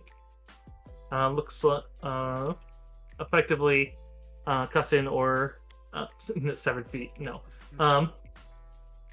Cussin or Teneb would be able to identify it as Teneb's gear. That seems to be the only thing in it. This his weapon, his armor, all of his other gear. So there's a potion in there, which he'd be able to say if it is, I'm gonna say, altered with it. There should be, because he'd be able to tell you in case anything, like as he listed off since he remembers. But it has his cloak of Elvenkind, his eyes of the eagle, his silver dagger, his undead. What is that? That's I forget the name of it, but his leather armor warded against undead. He has thieves' tools as well as his spell component pouch, divination focus, some gold coins, otherwise the potions for cure wounds, and then a scroll of resist energy and a scroll of soundburst, and then a wand of sanctuary. Otherwise, then should be his gun and his bullets. Which, yeah, there's a revolver in there. We're finding so many guns. He would ask for them back. I mean, she did tell us there's going to be a lot of guns in this campaign. That's why I took a gun archetype. Pretty much all the crossbows, unless it's reasonable for them to be stealthy, and even then at higher levels you'll probably just find silenced guns, because that is the thing that Pathfinder supports, is just simply silence spell on the gun. But it's like, because it's supposed to be more like the mummy, you know? So, Clearly, People- I'm just gonna use my fire spells to ignite the black powder in my guns to make them shoot faster. just Sure. I believe the proper term for the strategy is fluffernutter. Thank you very much. I'll fucking. You think I won't? Give me a big enough keg. I got this. Yeah, I mean, obviously, I feel like we would give him his shit back. Yeah, I would say it would go without saying that if you didn't do that, it very likely would be a severe hit to your Pharasmin faction, because it's like, oh, you just stole thousands of gold of loot from a cleric. It's like, yeah, we rescued him, but it's like, yeah, but Tax. I mean, what is a life worth, you know? Yeah, exactly. so you extorted him. All right. So on to the iron. Yeah, has a pretty sizable looking lock. All right. I'm going to have to take protect. And then they would offer the potion to Hobbs, seeing that he has some sizable wounds. You mean I'm perfectly fine? Super Oh, healthy. then never mind then. No, please help me. I was just kidding. Yeah, if you drink it, then. So it's gonna be 715 healing. Great. I was missing 10. Ew, all the way up.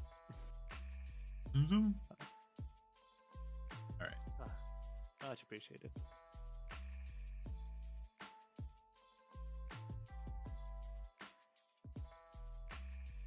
You bend your thieves' tools. Is it made of anything special?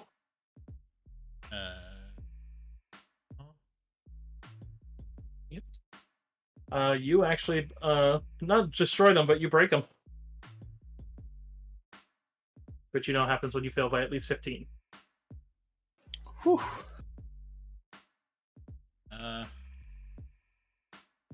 No better way to open this. A key. Yeah, you just see Verlois. Yeah, it's just finding the key. I mean, he had a key on him, didn't he? Did he? Yeah, what key was mentioned as part of the loot? Everybody's kind of glazed over that. We'll look at it later. Everyone just Try collectively looks the at each key. other. just try the key. Nah, clearly that key must go to somewhere else. It can't No, go this is a repeat when we try to like use a tiny man to unlock a lock. Well, funnily enough, the key itself doesn't fit the thing, and then Verloise feels a little bad. Yeah, but you're right. See, it doesn't. We'll just fucking. What's the box made? Iron. It's a large iron chest. Listen. I mean, either the key is going to be on someone or it's going to be hidden somewhere. There's only really two options. Unless someone walked off with it. Kazin's like, ooh, search the room, as then Verloise and Kazin go to fly around and start looking around the room. They seem excited to try to help you find it. Sure. Let's do some. What would this be? Investigation. Mhm. Perception? Where's that skill at? Wow, dude, perception. Super good at perception. Super good at perception. Yeah, you're Sliding great. down a 3. I have a +1. Okay. However, Kasim does do very well, as she goes down to the bed down by where the footlocker is, and between the mattress and the frame, she pulls out another key. She flies over and flutters to hand it to Dev. Key! I will try the key. That key fits. Unlocks the chest. Okay. You sound mad! What did I do? No, you're fine. You're fine. I broke my tools. Then take one of the master ones. They have better ones in the other room. Take theirs. They're dead. They don't need it. Okay, Well, yeah. well, they're not quite dead, but they're almost dead. They'll probably die. I mean, they don't need them even if they aren't dead. Right. That works. We honestly should take them to the authorities. Yeah, I guess. Inside the chest, inside the chest, you see a pile of gold coins, at a couple thousand. Sitting on top of them is a rather, mundane looking. Looks masterwork backpack, but looks like it probably has some stuff in it. I can't resist checking the backpack. Why Bag of would you? devouring. No, just kidding. Bag of So? mini fireballs. I would like, please. Yeah. As you open up the backpack, you just see what looks like a nebulous void inside of it of just sort of a green mist. Oh, that's worrisome. I don't know Pathfinder, but I think I know that magical item. Maybe.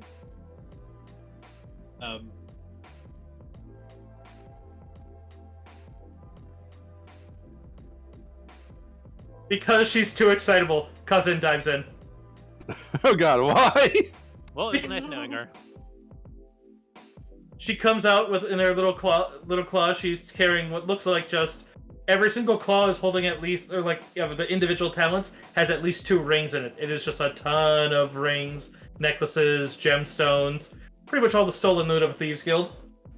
Do you often just dive into misty green swirls? You just see Tomato just kind of like rub the bridge of his nose. I think that is a yes. Hob shoves both of his arms into the bag. Yeah, you can feel what feels like just piles of jewelry.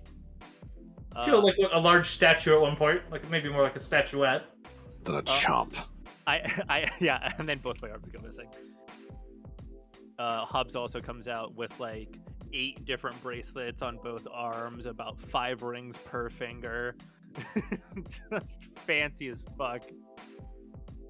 Yeah, that is obviously a handy haversack, and inside there's an assortment of many, many gemstones, necklaces, rings, statuettes, and other items. There is about 4,000 gold coins in the chest, and about another 4,000 gold worth of jewelry in there. So, sizable. We gotta raid Thieves Guild headquarters more often. This is the most amount of money I've ever worn in my entire life.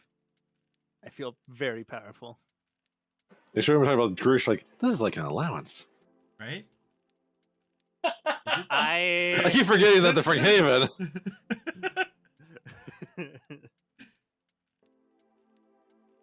Listen. I have a poor upkeeping. Let me enjoy this.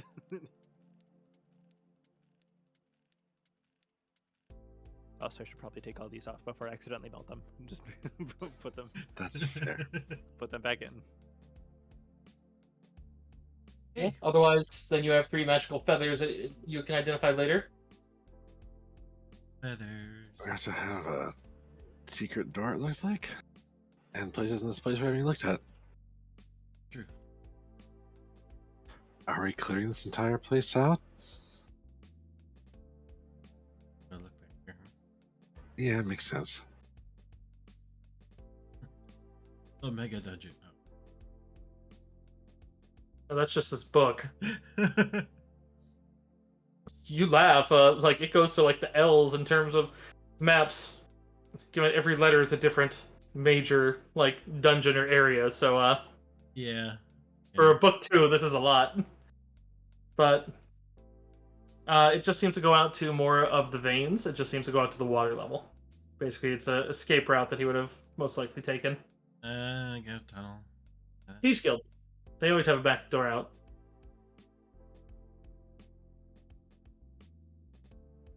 Well, I mean,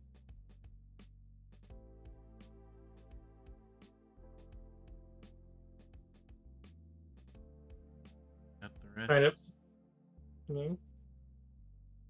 If it doesn't prove too big, it shouldn't take you too long. You already know there's already just like a kitchenette. And judging from the size of things, there's probably not much over in where you see on the map is F7. Also, I just realized I need to check the player copy. You got player copy's been. Sorry, stream. I didn't mean to. There you go.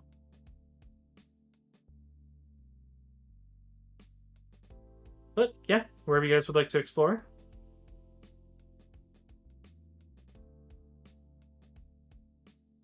We just make our way backwards, I guess. We can look at the kitchenette.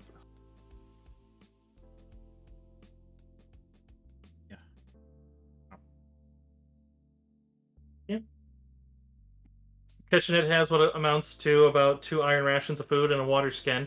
The rest of it's been taken, just given that looks like they kind of grab stuff in a panic. But around here seems to be a barracks, which I was going to ask you guys, but then Sarik, Sarik could be able to point out there is a loose brick under this bed. Always another stash. Thieves be thieving. Go and examine the hidey hole. Inside, you would find what looks like a magical amulet. Seems to have like a holy scarab on it. Ah. Neat.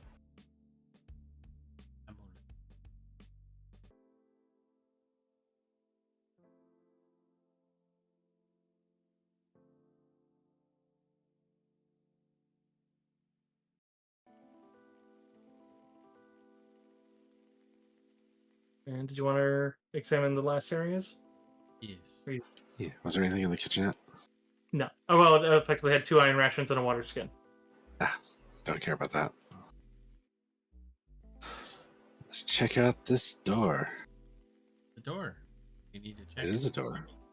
Does not seem to bear any locks. Does have a sign next to it that seems to just say lab.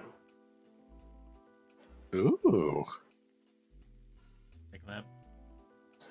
I like lab. Yeah, open the door. It sticks a little bit, but otherwise pulls open. Looks like it hasn't been entered in a while. So there's a fair bit of dust, and you can see what looks like the legs of a dead body inside. But when you look further in, you can see it has the skirt of one of those guys you just fought, the lesser ones. But otherwise, you can see what looks like some tables. Looks like some alchemical makeup in here. Otherwise, you can give me perception.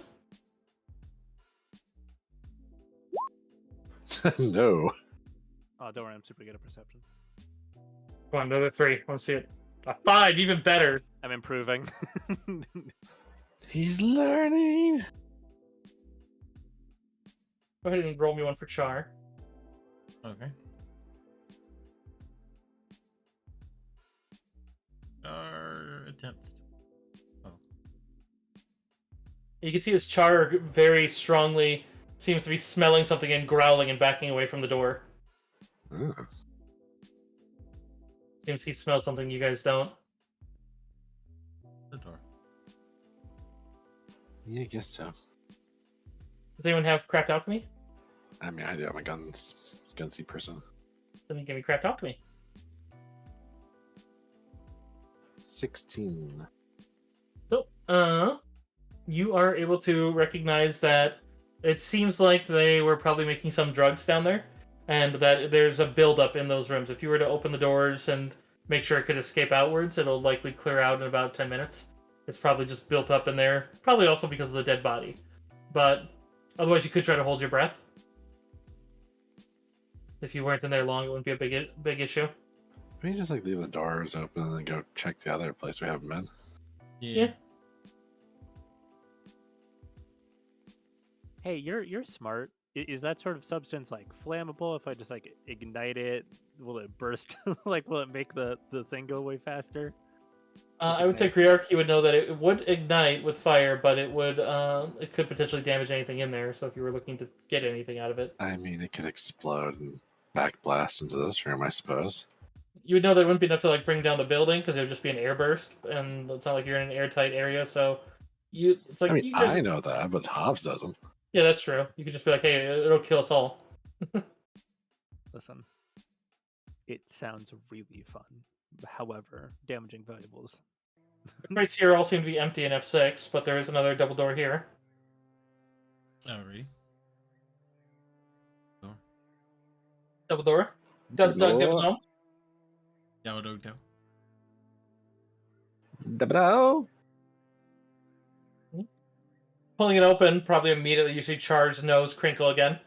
Oh, more shit. Did you see Probably it next to basically? the same room. Yeah.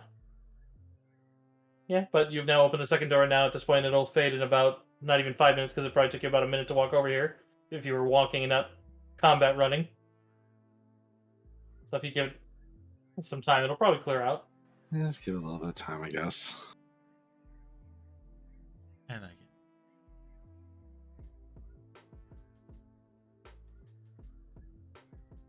Yeah. So after a little bit, you'd see as it seems to have calmed down a bit, and you feel like it'd be safe to go in. Poke my head in. Everybody else has wandered off. There's quite a bit of stains to the gear itself. Like it's basically all treated as a broken lab, so you could go through and fix it, but it would definitely take some time. Would need to make holes or quite a bit of mendings, as well as cleaning. Just because it looks like whatever drugs we're making here were left in here. However, the cultist in here does have another set of the same gear. All of his stuff is unused, as it seems like he succumbed to the gas. But otherwise, so yeah, that would be another potion, another scroll, another poison, as well as another dagger, another 5 darts, another short sword, another magical cloak, all the same. But, however, he does seem to have what looks like in his hand a small parchment. Ooh, take a look at that. You can see that it's written in, let me see. Da-da-da. Yeah, it seems to be in Osirian Common. So, and it simply reads, your sect's efforts have been exemplary so far, but there is much yet to be done.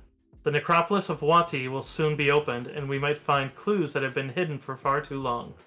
Transportation and means of communication will be provided. A gang of grave robbers called the Silver Chain should provide you with cover and resources you need to continue the search. Force them to comply. Once you arrive in the city, infiltrate the Silver Chain and bend them to his divine will. Move quickly. Once the Pharasmans open the necropolis to explore, we run the risk of outsiders finding the mask first. Succeed, and Hakatep's moment of resurrection will be at hand. I do not need to tell you how much I would loathe expressing the Skypharaoh's displeasure should you fail. And it's signed Meret Hetef. Yeah.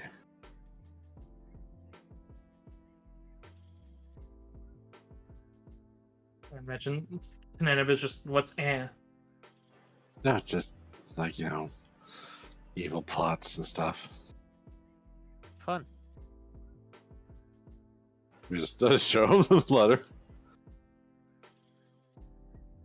Whatever they're up to, it sounds like they're after the mask and something to deal with all the stuff that's going down here, maybe. And they're really concerned about like you guys find out really fast or something.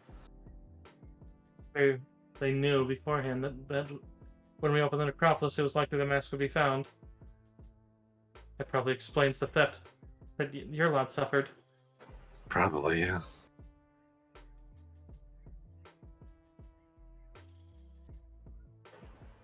I think there's not much else we're gonna get out of this lab, and honestly, I think we've turned this place over for the most part. There's still some stuff here that the authorities will have to deal with, probably. And then kind of moving through, since you did come through to F4 with him, kind of glancing around at some of the stuff as you all were talking about and thinking, he does reach over to one and pulls out a...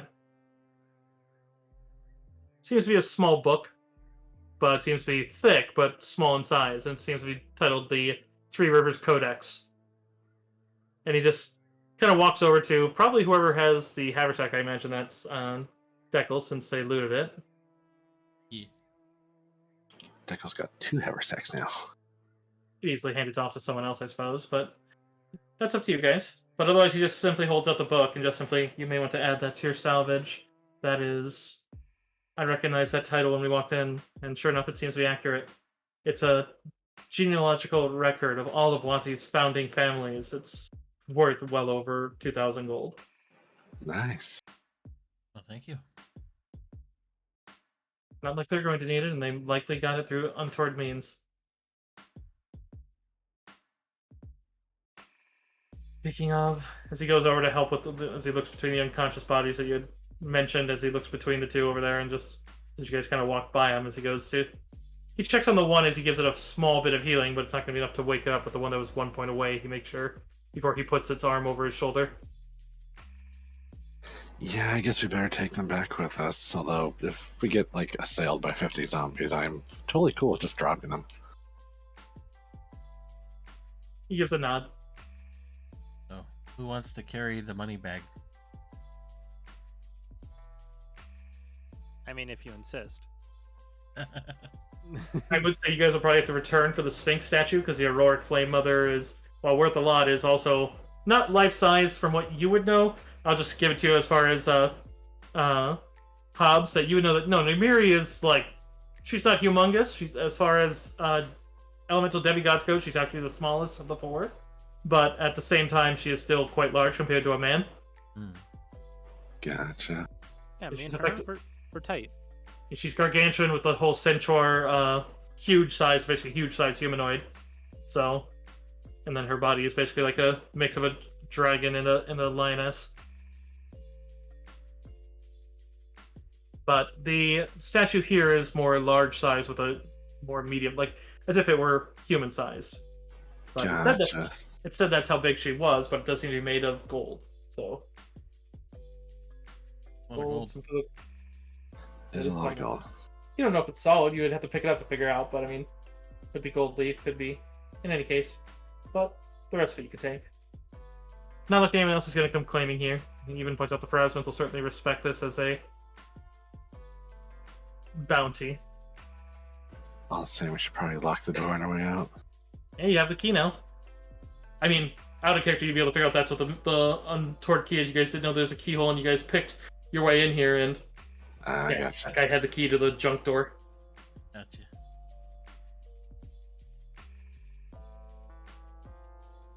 Yeah, Okay. that'll put a pin in the Silver Chains hideout. We could chat. Anything new? No, Golden still BRB.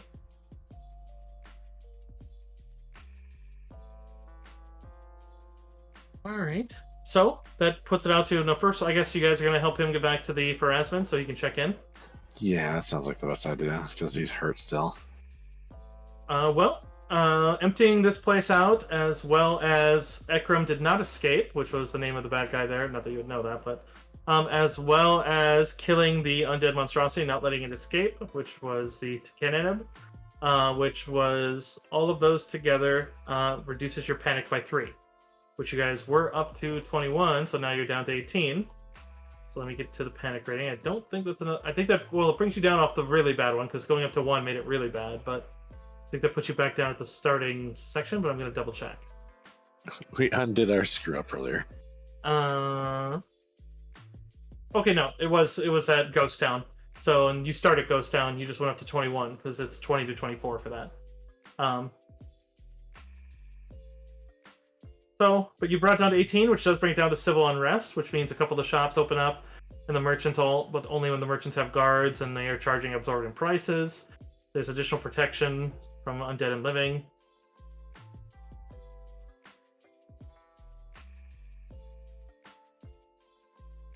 Okay, so you do gain. There's a unsaid disadvantage that occurs during encounters here, but the encounter rate goes down. But if you do trigger an encounter, basically you guys are hunted. So since intelligent foes can move through it with a bit less terror, since basically the undead would just attack them too normally if it was fully unsafe. Basically now the intelligent ones get to roll twice to see if it's one of them. But that also includes the psychopomps, which, as you saw, not all of them are overtly hostile. Intimidating, and you were warned that there are hostile ones that are literally just here to kill.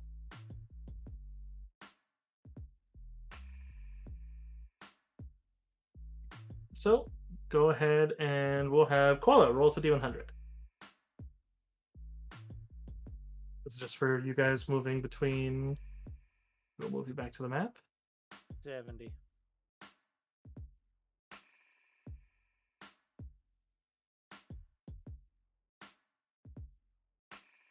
So that's 1 block, 2 blocks to get back there. So go ahead and roll me another one. Oh, okay, cool. There could be a potential of 2 encounters here. It's just I have to fill 1 with a set event, and then 7. okay. So you're going to have a random event and a set event. Okay. So as you guys are passing out of the veins, you do see as you're moving into some of the shop fronts on the kind of boardwalk area, you'd see as there is one of the shops that looks open, but before you can get in and see it, you'd see as there's a middle-aged man pushed into the street, and you can see that the shop door under a hand-painted sign that reads Sun-Ripened Teas, but it looks like there is a group in there that are looting his shop.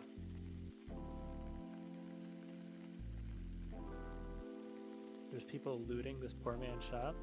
Correct. I think what you mean to say is there are soon-to-be corpses looting this poor man's shop. Man, I like some vigilante work. Let's go. Yeah, if you guys just want to storm up to them, you can. If you want to storm up and attack them, you could try to get the drop on them. Yeah. Well, If you want to intimidate them, you can. oh, that was my Okay, yeah, we can do that, too. Yeah, we can do that. I'm gonna walk up behind one of them. Just real big old smile on my face. With yeah. I'll You still have the guy's hand. Yes, I still have one of the other hands. I'm going to put the other dude's hand on his shoulder. Like, the severed hand on his shoulder. Like, he's trying to get his attention. I can be a hand with that. Yeah. Do you need a hand? Nice. So I will say when he turns around and sees it as a severed hand, I'll be like, you see, I've been trying to collect more of those, and I'll pull out my confession and I'll set my other hand on fire. You mind letting me borrow yours since you want to be a thief and not use them the way that they should be used? you can see as there's a total of 8 of them, as the rest kind of stop and look, and even then, like, you can see that they're armed, but they definitely seem to be a bit more, like, seeing that their eyes kind of widen.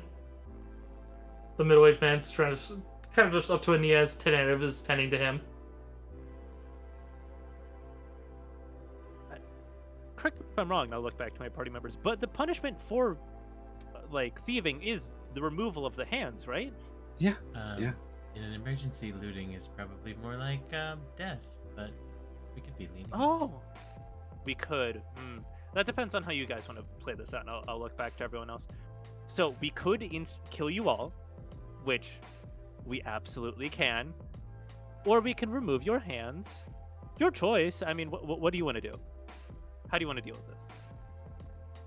Go ahead and give me Intimidate first. You guys can aid another on this one, I'd definitely say. I definitely want to try. No!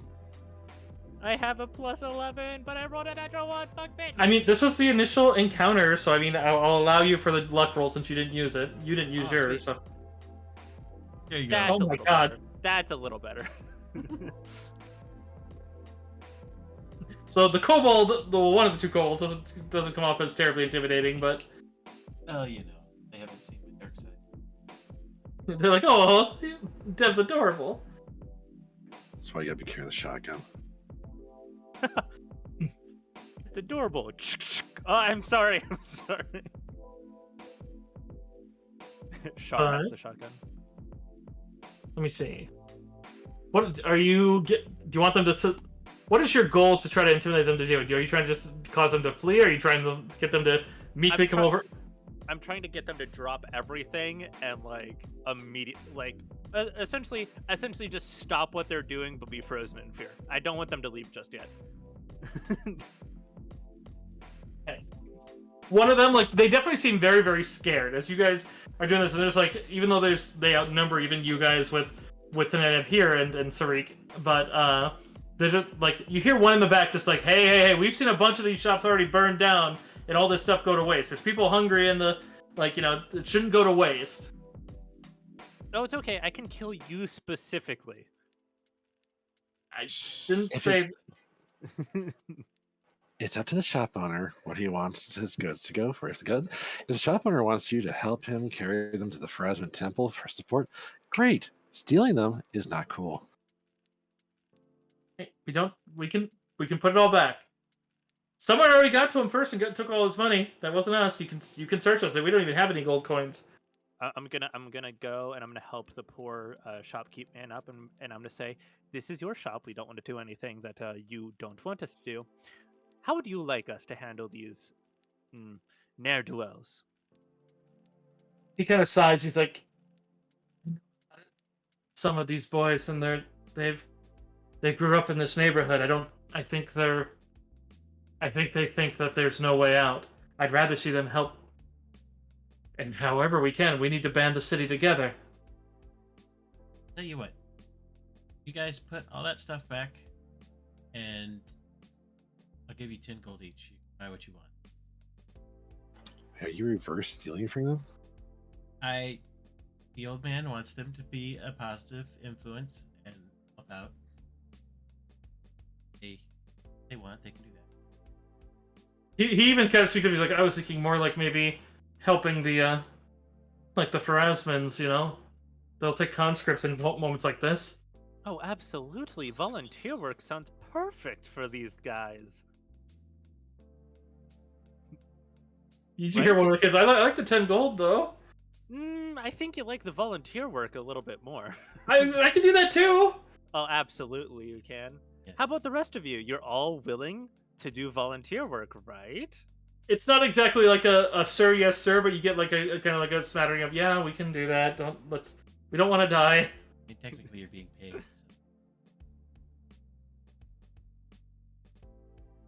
How many of them are there? 8. Great. Gold. Okay. Yeah, and each of them does, which... yeah, the shopkeep looks at you, he's like, yeah, they're right, I did already have someone come for my vault. It's already been cleared out, but I have some magical tea if you want. Might help you with whatever you're doing. I love some tea, honestly. Fairly rare around here. It's grown over in the Parisian area. But he gives you effectively what are 3 packets of a magic one. He describes how to use it, so feel free to look up the magic item, but it's called Seer's Tea. He gives you 3 packets of it. Amazing. That's incredibly generous. Also, you guys have, through your actions here, have reduced the panic level not by 1, but by 2. Because the panic level, just because, you know, looters, and then other people are gonna find out about this. And then 2, because the first one of whatever of these younglings that you killed, if they died over whatever you did, would rise as a white because of their hate, and they would proceed to kill another large amount of people, which you have Oh, just jeez. prevented. Yep. I'm going to when the old man gives us the tea, I'm going to respond in kind by giving him 200 gold. Probably just like wide eyes. He's like, I this is too much. Oh You saved me. no, it isn't. It's perfectly enough. It'll help you get your shop back up and running again. It'll help restore your coffers a little bit. Perhaps keep them in a slightly more secret and secured area next time, just in case. Just kind of smirks and just like maybe make a false one. You know, fill it with a little bit of like your not even your savings, a fake savings. Not a bad idea at all. Yeah, to which you'd find out the shopkeep's name is Batep, and yeah, he's beleaguered but very thrilled as he just thanks you and gives you a bit of a hug. I'll happily hug him back. You're a great man, Batap. I'll happily get some more tea from you in the future. I bet this will be I delicious. will happily take tea with you. What is your name? Oh, all of my friends call me Hobbs. Hobbs. Yes. I'll never forget you. Thank you. And stay safe. Some of those undead, they bite you and you become one. It's terrifying. Yes, don't get bitten. You as well. I hope to see more of you in the future. Keep yourself safe. And he gives a nod. Do you need an escort to the temple or anything? I suppose I do. The original ones chased off the mercenaries I had hired for opening. Yeah, so he would probably accompany you to the temple and close down his shop again. But yeah, even checking the gang, they seem pretty earnest on it. They just seem like they were taking advantage and just roughhousing. Not that really makes it a whole lot less, especially given the crisis of the city. But You boys are very lucky. yeah, so you have quite an escort with you with this one too, which means the second one, which you guys know out of characters encounter, means that potential of. But yeah, they do assist in.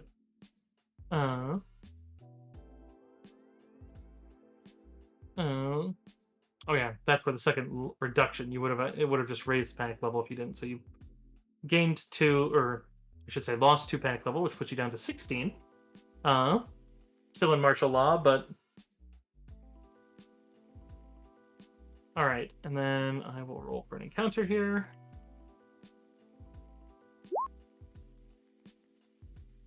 My danger rating is 16, so a 32, so 125.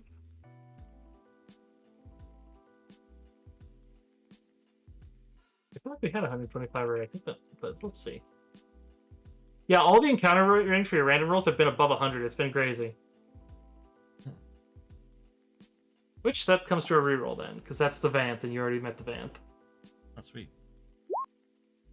So plus 32 goes to 65.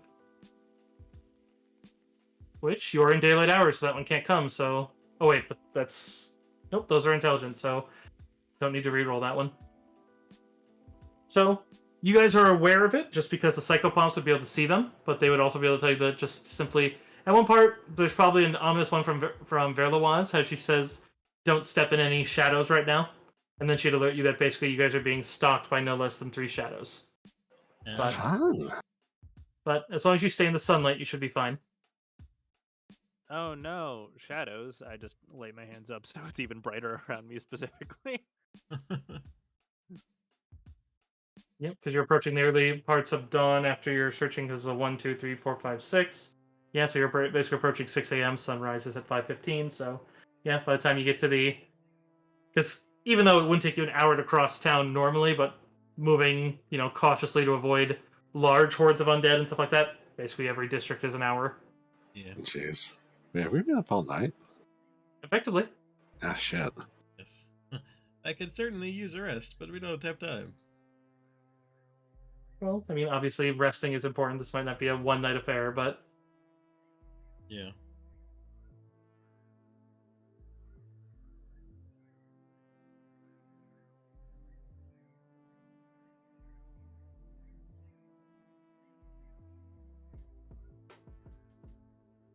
Back the temple. Yep, that brings you to the temple. So, getting to the temple, you see that there is a large group inside of the temple, but you'd see that there's an interesting thing going on, that it seems like there's a bit of a, not so much like you see the purple sort of energy that seems to herald the undead, but also you'd see as there's seems to be that, and it's being held back by a green energy that also seems to give you a kind of chilled feeling watching. Even Tmedev seems to stop and kind of kneels by. It's like, what the temple under attack? But looking, you can see inside, everyone seems all right, and you see like there's a larger crowd that seems sequestered in one of the alcoves, as if they're all sticking together.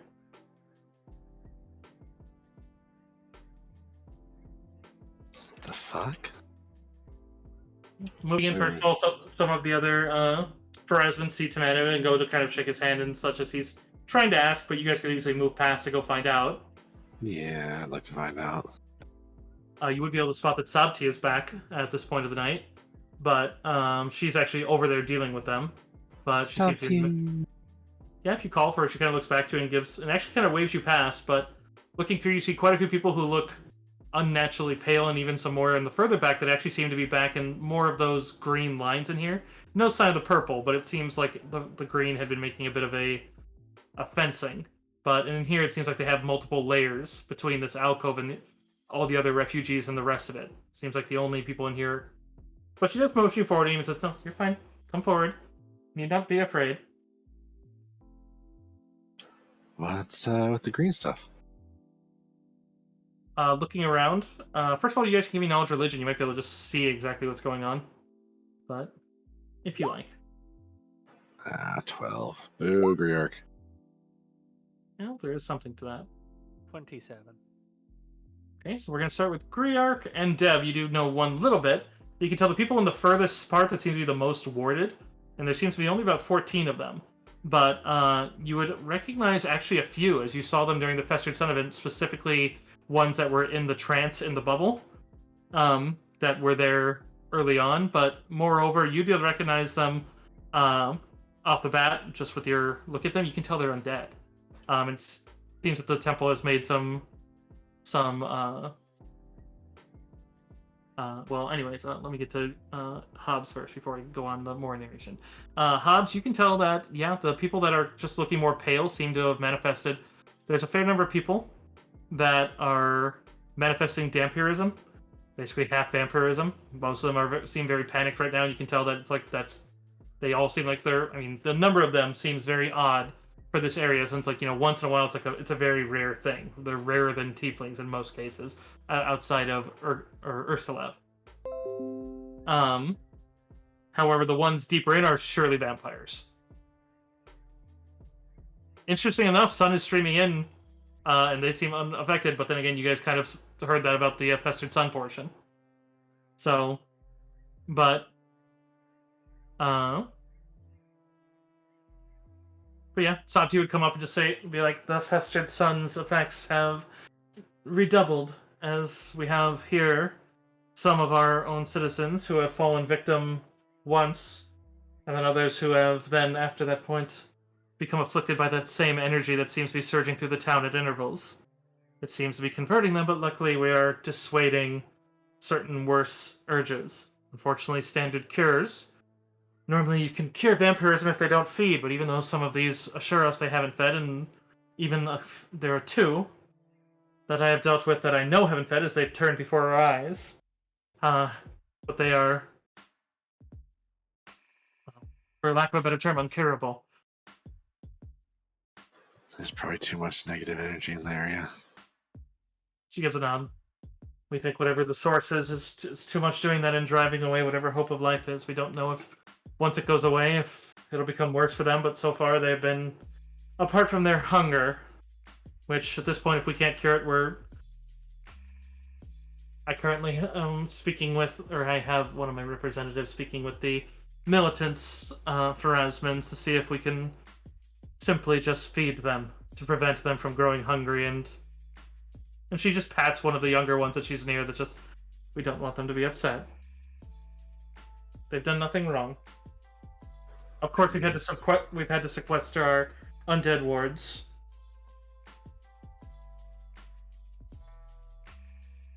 Of course.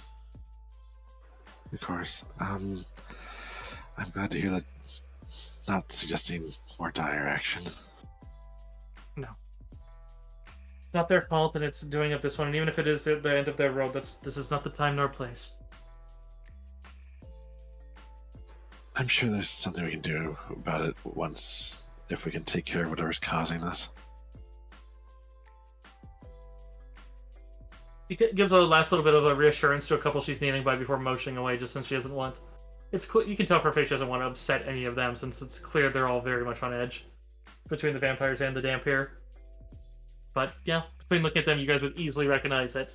Yeah, it seems like anybody who spent an extended period, you would see that the Mad Dogs are in here, just like they were petrified in the bubble. But it seems like all of them are either Dhampir or, and then, not the leader, but one of his higher ups is in the bubble with the pure vampires.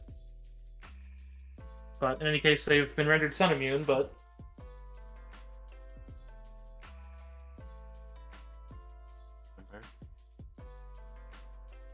Yeah.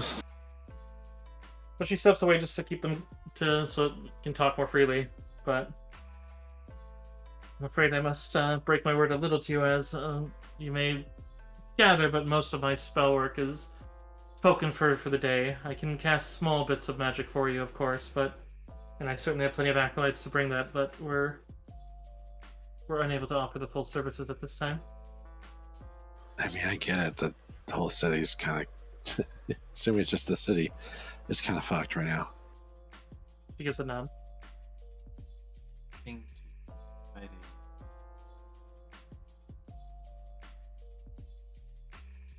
Quick rinse. We've been up all night, basically. We wanted to have as minimal downtime as we can dealing with things. We plan to go back out there and help some more. Appreciate that. Unfortunately, I don't have anything that'll fast track a night's rest for you. You'll need to rest. I have things that can remove your tiredness. I can open up the vaults of the church, and we can certainly loan out maybe some rings to prevent your sleeping, but you'll need to wear them for 24 hours before they become effective.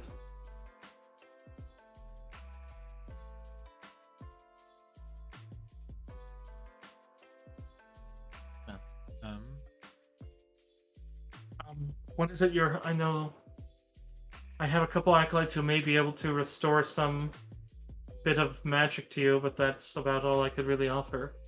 I.e., they could basically do it with there's a level 3 spell that can give you back a level 3 slot, so they would work on any other lower spell for you guys. But that's a very limited amount. You can only offer 3 of those a day. Gotcha. we should probably rest.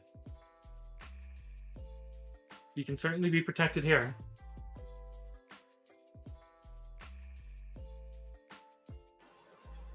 Oh, also we have I know you guys aren't really the we went to the Solar Chain hideout to get one of the clerics out of a situation. We came back with 2 prisoners, basically. And I see that, and it seems conscripts for the military side. Yeah. Rilla just flutters, and she just kind of spurts out, "Looters!" And then you just see Sabti's eyes just kind of harden. She's like, "Oh. Well." Shopkeeper preferred they be given a chance for service. That's acceptable, given the situation. Probably best they came here then, rather than anyone else.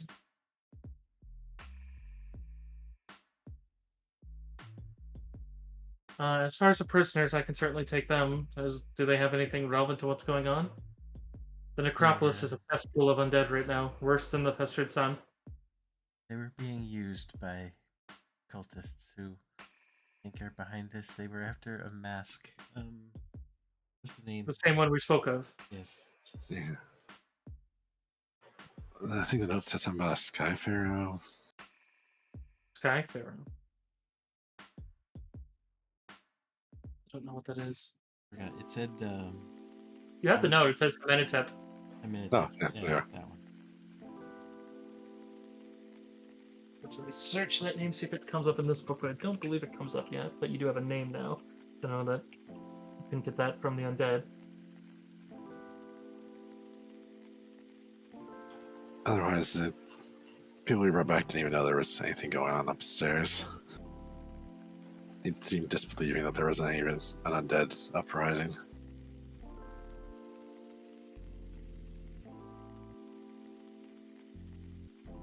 Or excuse me, Hakatep. But it's that's a real one.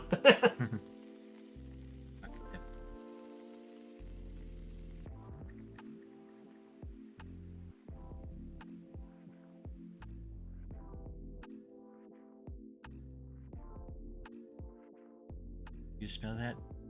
H-O Lem.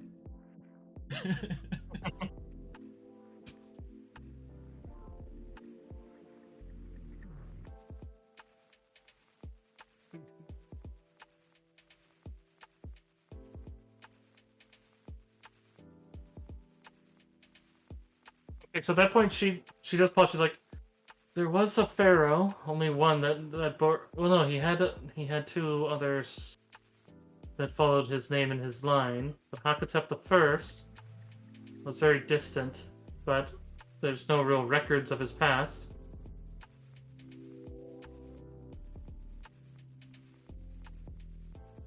If there were any information for it, you'd have to go to the slave tent trenches. That's the only place where he's ever mentioned. That sounds like a pleasant place. Otherwise, Sky Pharaoh is a title for Menendez the First.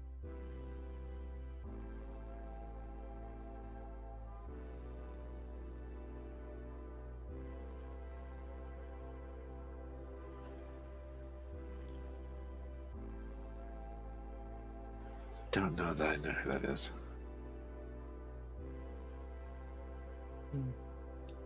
He designed some of the grand pyramids out in the further reaches of the desert. Gotcha.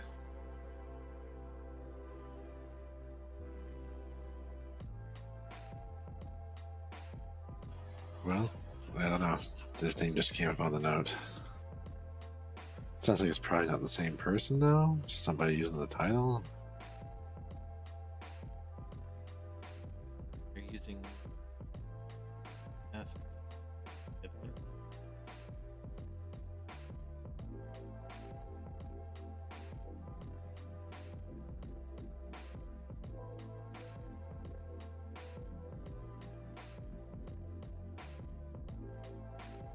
They had answers for you, they just simply don't. No, that's fine. No, it's fine.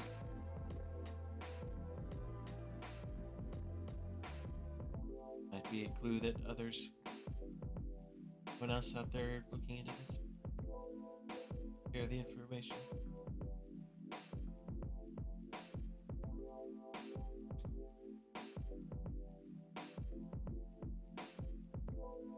If there's anything that we can do to help before we go to sleep, just let me know. I'll certainly do that. For now, I need to go back. I'm kind of heading the tending of the... We're simply referring to them as the afflicted. Simply hoping that it's temporary. If not, I think I may pray to the Lady of Graves to see if we can maybe make an exception for these lot, as this seems more like a sickness and less like they found their end. I'm confident she'll probably be, amenable to that. I mean, there are solutions. Keep the psychopomps day. You hear Verlois, hey! The more The really Yeah, metal-looking voice. ones. Yes.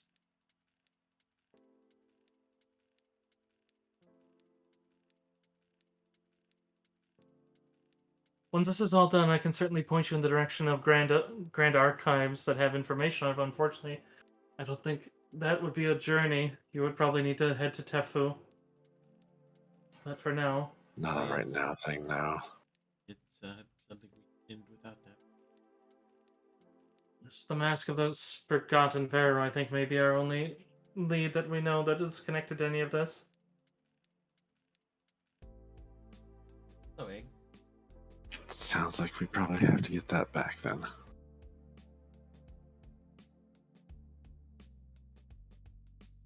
So you guys can rest up, and which will basically bring you to a little bit after noon, which does reduce some of the enemies somewhat. However, it does also you would see that it looks like there's an odd bit occurring, as it seems that there is a as you do finally the first of you to awake, and you guys can decide Oh, and precisely who. Oh, I was gonna say, before we went to sleep, I was gonna get drink. okay. Oh, and also my player mask is on. Sorry, player view. I didn't realize you guys were looking at a blank screen. Where's the map? There you go. But it wouldn't be entirely here, but you would be able to tell that it looks like the moon and is moving into a position that it looks like an eclipse is coming. That could be a problem. The harassments in the temple as you wake up would be a buzz with talking about it, since they know that the eclipse, a lot of the good gods cannot see during the eclipse, and a lot of demons and devils and daemons tend to manifest during them. The astronomers of the town that are in here would be able to confirm that, yeah, this one was scheduled, but it wasn't. I mean, it could be, maybe that's why it triggered, maybe it's in preparation, maybe it's just they're using it as opportunity. But in any case, it's looking like it'll probably occur sometime at the night, and then hopefully pass by and simply just not be an issue. But of one of the three moons is simply, but at the same time, you see Sabti is also saying that if something is this powerful, it's reasonable that they may be working to block out the sun, since a lot of the undead that are coming forth seem to be bound to the darkness.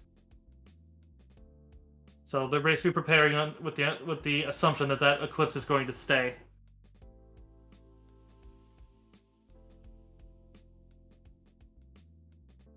But otherwise, Samti has prepared breakfast for, not herself, but she had some of the acolytes prepare breakfast for you, since you're still in very good standing with her and the church itself, and she also has a lot of faith that you're probably on a good path with things. We're just like, because it's dream, we're like, oh, we don't need to eat. Yeah, but she wouldn't know that. I know, but it's just like, oh, that was nice. We're just like trying to like eat some of it so it doesn't seem rude, but we're like, I'm already full.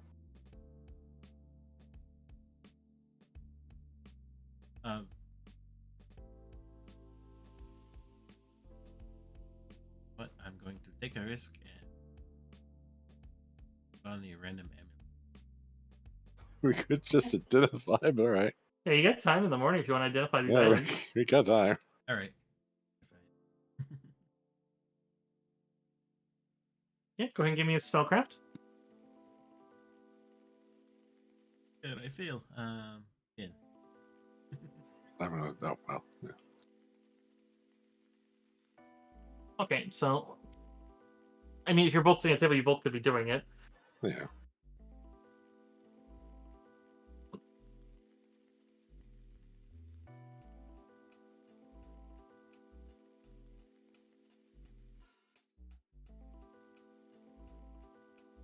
So, and that is the one that you pulled out of the hidey hole, right? Well, yeah. Okay.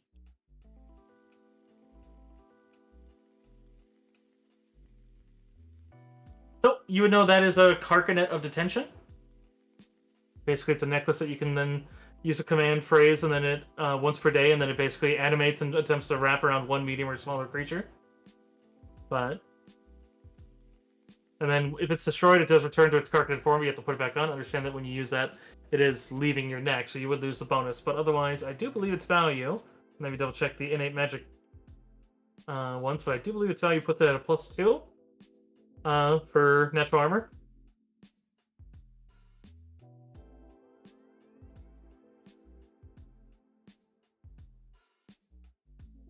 I like it to be tanky.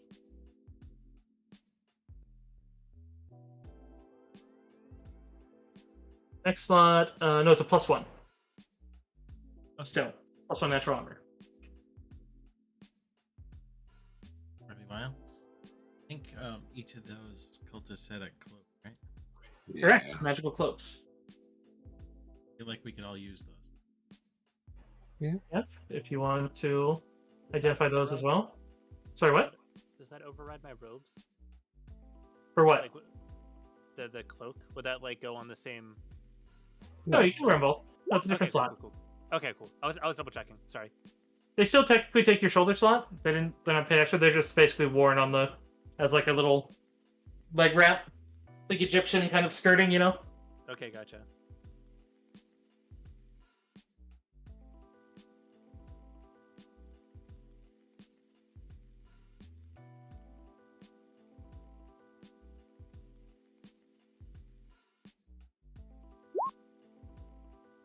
I'm gonna top it other than theirs.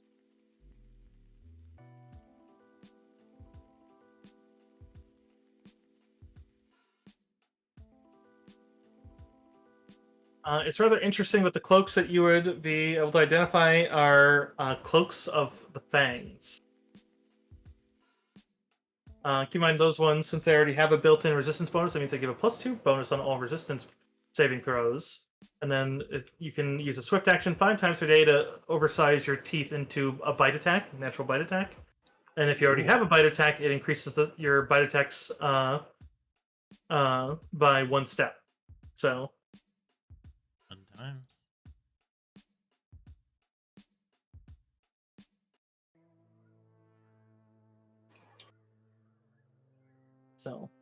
it's kind of weird they all had it because they didn't seem to have bite attacks and they were wearing masks to prevent it. But at the same time, they seem to be in league with undead, so may have been preparatory for their own falls Waiting to become vampires. or zombies or anything that Yeah. bites, or ghouls or whites or. I think a lot of those things slam. I mean, a lot of them have slams and bites. True.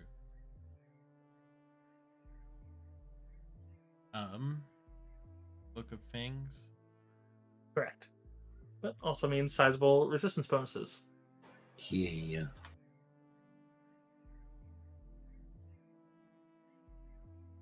If you want, Hobbs, did you want to try to identify the, or is that 16 for the scepter, or not the scepter, the Khopesh? Yeah. Hey, that Khopesh is a unique magic item, but that is enough to identify it. Let me get to its description. I want to learn about the pretty pink sword.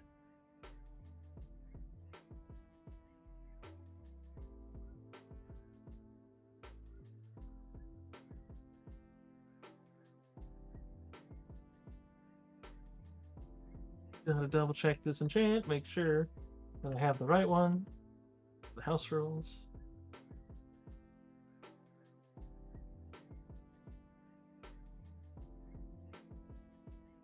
Okay, so that one is a very specific one. Number one, you'd be able to identify that its magical one is a crystal.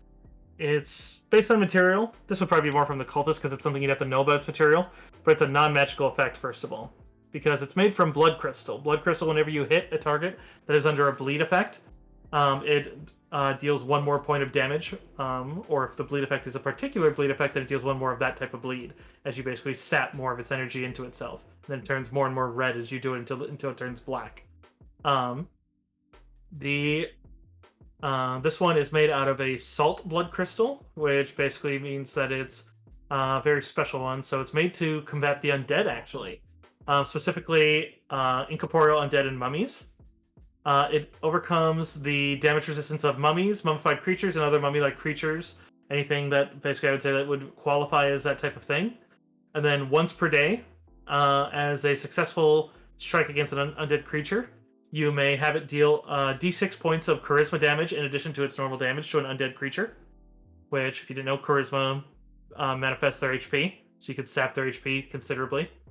And then finally, it has the Life Surge enchantment on it, and so it is effectively a +2. So, Life Surge gives you a bonus of, I think it's double, but let me double check. But it is effectively gives you a bonus against anything undead do, as well as anything that is ability damage, ability drain, or energy drain powers of the undead, or anything necromantic. And then whenever you receive temporary hit points from any source, you add the enhancement bonus to those temporary hit points. So, basically, in this case, 2. And then whenever you're fighting undead, the critical threat range is doubled, as though you had Keen. Whenever you crit, it surges positive energy. And then you can choose to apply that energy to damages the undead or take it as healing. Half of it is healing, technically.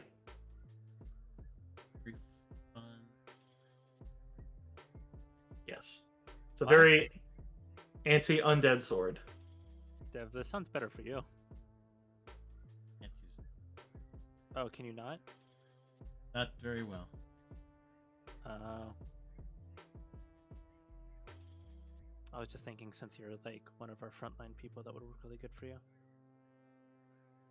It is an untyped bonus to save, so there's that too. So it means that plus the resistance from the saves means that would be against undead. You'd be getting a +4 total from the resistance cloak and the Kopesh in your possession for whoever ends up wearing it. Also, the fact that it is a Kopesh means that the crit range is, I think Kopeshes are 18s. Yeah, normally. Yes, that means that crit range is a 15 to 20. Oh Jesus! Mm. Learn how to use Kopeshes really quickly, Deckle. Yeah. That's a spicy We're training meatball. for, but I don't have time. Fair enough. I have time in the future, probably. I mean, I'll hold on to it for you for now, since I already know how to use Kopeshes. But Yeah, that's better. yeah, in the future, I'll totally let you use it if you ever learn how. It's a badass sword. It's And then true. Keymight has the trip function, so you can also make trip attacks with it without losing, and it gives you a big bonus to it. And yeah,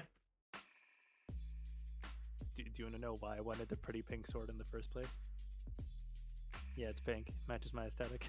It's the only reason. otherwise, Ahmad Jawed is here too in the morning. She had gone out helping to gather people and bring them back. Also, Seshisharu is. You would find that she's been sent out on patrol. She was sent out in the morning, since basically. But otherwise, she is also assisting in the terms of basically, since she is very efficient at killing undead without taking any damage. At least baseline undead. So they're having her basically going around and helping the militant side of Pharasma to basically just destroy the undead hordes. Since if she sandstorms, they basically slowly die. Sounds good.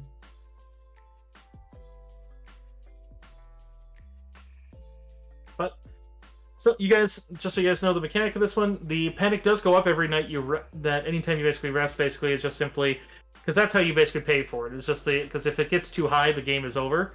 But you don't have to feel like you need to solve it in a day. Just basically don't let it. If you feel like you'll obviously see things getting worse. So if it feels like you're basically approaching the there is no Dana, only Zool moment, then that's probably meaning you might not want to rest. But obviously, you guys have reduced it down. So every time you have a major thing, you'll reduce the panic level, which basically buys you a whole nother day. So Yeah, we reduced it down by a decent amount today alone. Yes. So a rest You is started fine. you started at 20 and you are currently at 16. And you did go up by 1, so you had 1 small failure. So it's like, so you guys are doing all right. So don't feel like we have to rush. It's like, no.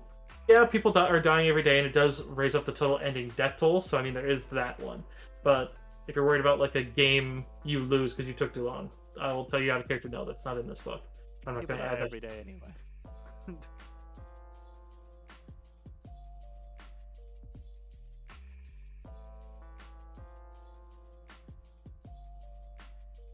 Effectively, we're going back up to 17 with the start of this day, but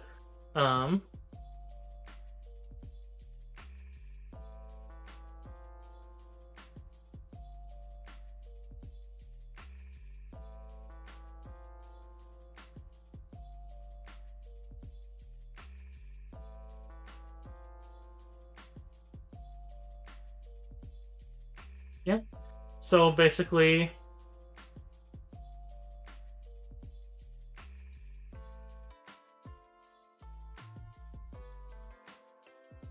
sorry,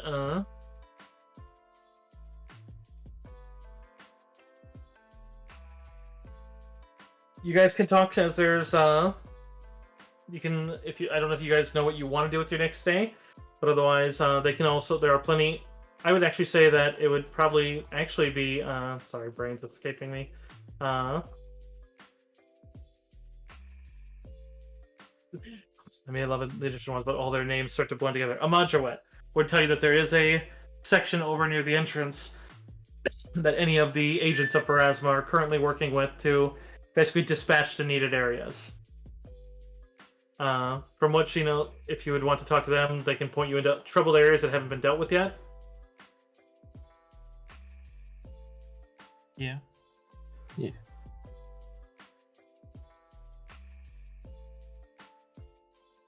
Otherwise, Samti would still be there and would be able to tell you that the Necropolis, they were able to investigate a bit on the first day, but the amount of undead have gotten so large.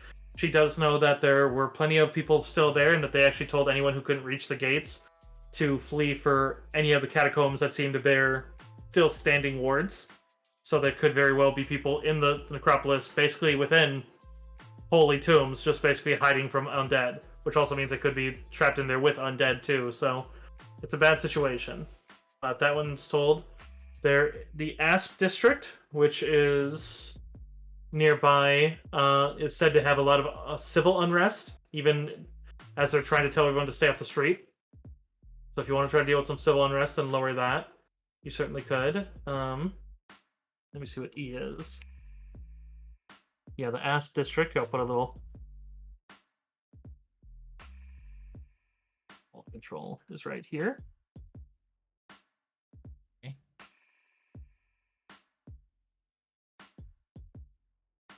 Otherwise, there is a request for basically a report of the main gate.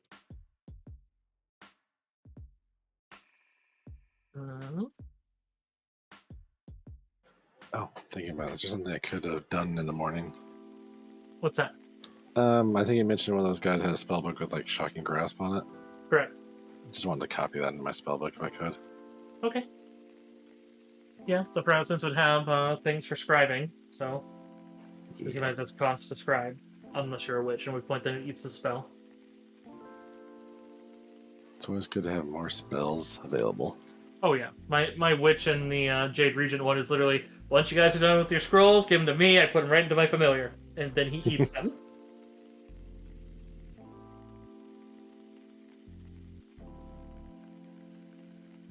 That was all.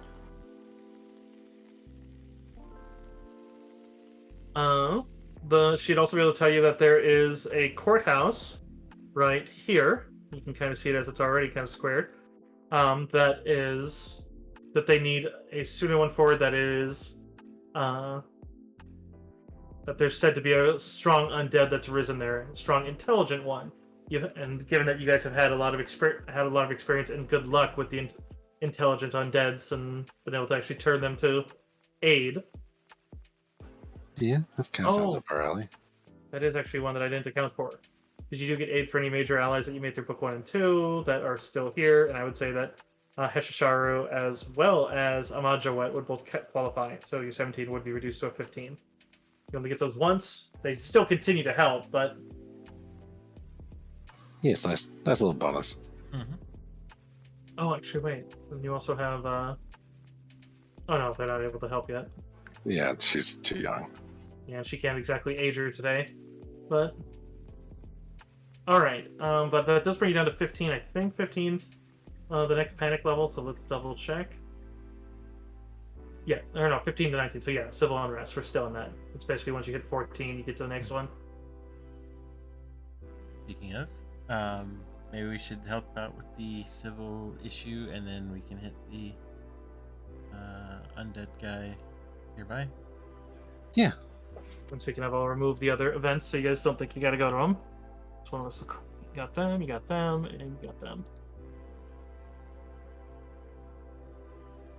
Gonna keep hanging out with Verlois?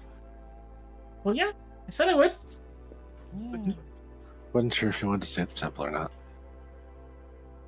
Amajuet looks at you and just says, "Is there something you all need from me? Otherwise, I'll stay and keep helping with them."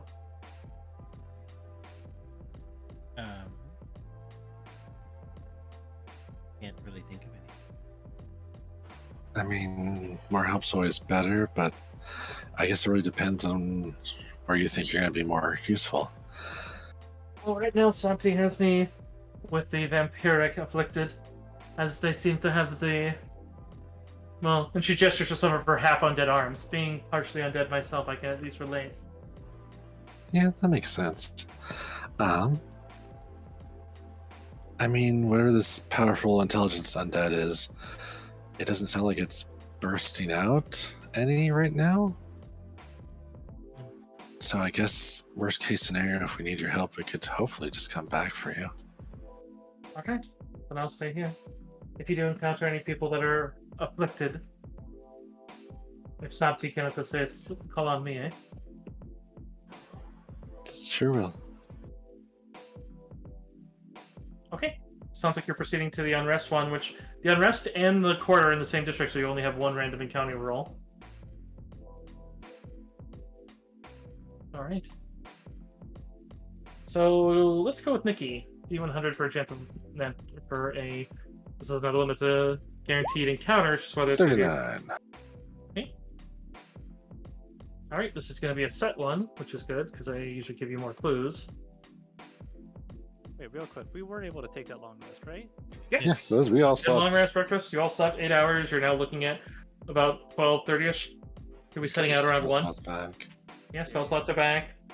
Magic items that have charges that recharge would recharge. I don't know if you guys have any that do that, but you know, worth saying.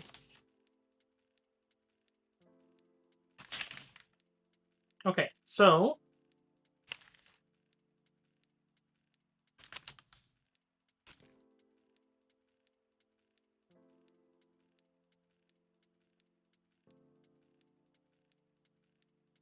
as you approach a street intersection on your way to where it's more, you do see as there's a trio of zombies about 200 feet away that are threatening a lone woman who is trying to back out until a fourth one seems to come out of an alleyway and cuts off her main route of escape between her and you.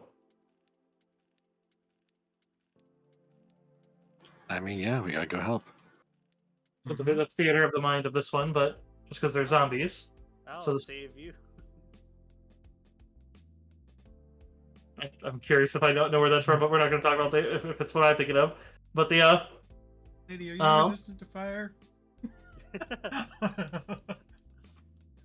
But, need to That's a get done. bad question. Sorry. you guys are starting at 240 feet away. So if you have any abilities, you guys have the first round here. She's not currently under attack of them, but Tell you now, I don't have any abilities from 240 feet.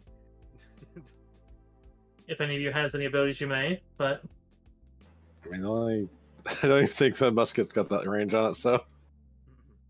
I cast Okay. Charm Person on the woman. Priorities in order. I don't think that. Damn, that's a hot man that's going to watch me die. Yeah, exactly. Okay, so I assume then that's basically running up, or basically. Yeah, running. Yeah. Okay, how close would you like to stop from them? Like you could easily get into melee because it is a road. I mean, I'm gonna run up on him. I Okay. just need to get within 30. I think it within like 40, so yeah. Yeah, 30, 40. Okay. Yeah, so you guys basically stop a bit back as Char and Dev move right up behind the zombies as they're there. But at the end of that first round, you guys would all hear a bit of a just like kind of soul-shaking howl that sounds almost like a scream until you see the air seems to suddenly just turn black on one of the alleys leading behind them. And you would see as it just seems to turn to like this black smoke, and then as if 2 gravestones rise up out of the ground. And then out of them seems to be a ghostly thing that looks like the shape seems to be like a dog, but it seems like a mix of a masked bear mixed with a crocodile. You'd see as Verla shrieks to Dev to dive. She just screams, "Get out of the way!" I'm pushing Char into the wall and hiding. So if you go prone, you're going to be subject to the same attack, but there's a pair of them that one burst from each of the stones. Knowledge Religion can assist you. This is their round. I don't have a map for the. Religiosity. I'm not very good at that today. I have an alleyway. Hey! It's the same night alleyway, but we'll move there. Jeebus. You know, I can guess that they are psychopomps, but that's about it. Yeah. Jeebus? I mean, obviously, Verloise is going to identify them very quick, but Griark and Hobbs, you would both know that those are Essabox. They are near mindless. They are basically attack dogs from Pharasma's psychopomps. However, the way they were summoned there, you guys would also know that was a summon from a a caster who's probably not just the way that they came out. It seems like they were triggered by them attacking the woman. So it's you'd be able to tell that like they're basically being summoned by a lesser psychopomp spell. You would know more about them. So let me get to their page. Also, I can get you a picture of them because they are scary.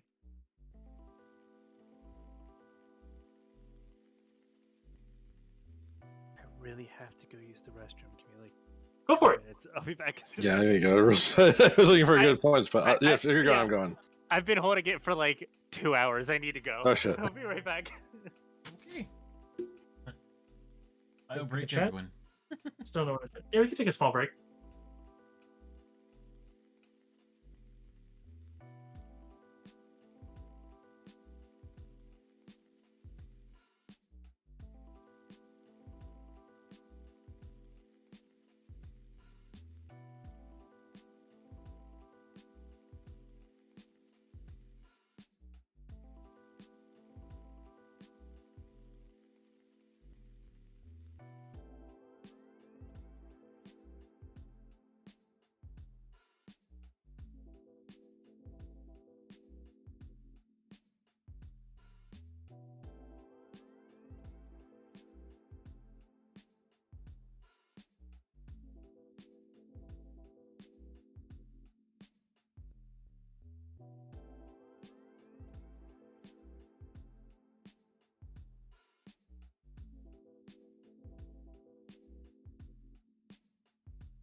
Alright, I'm back. Sorry about that. Welcome back. I know Dick took a small break too, so I could literally feel my bladder about to explode. I was like, can I hold it till fucking another hour? don't break your kidneys. No promises. Hmm.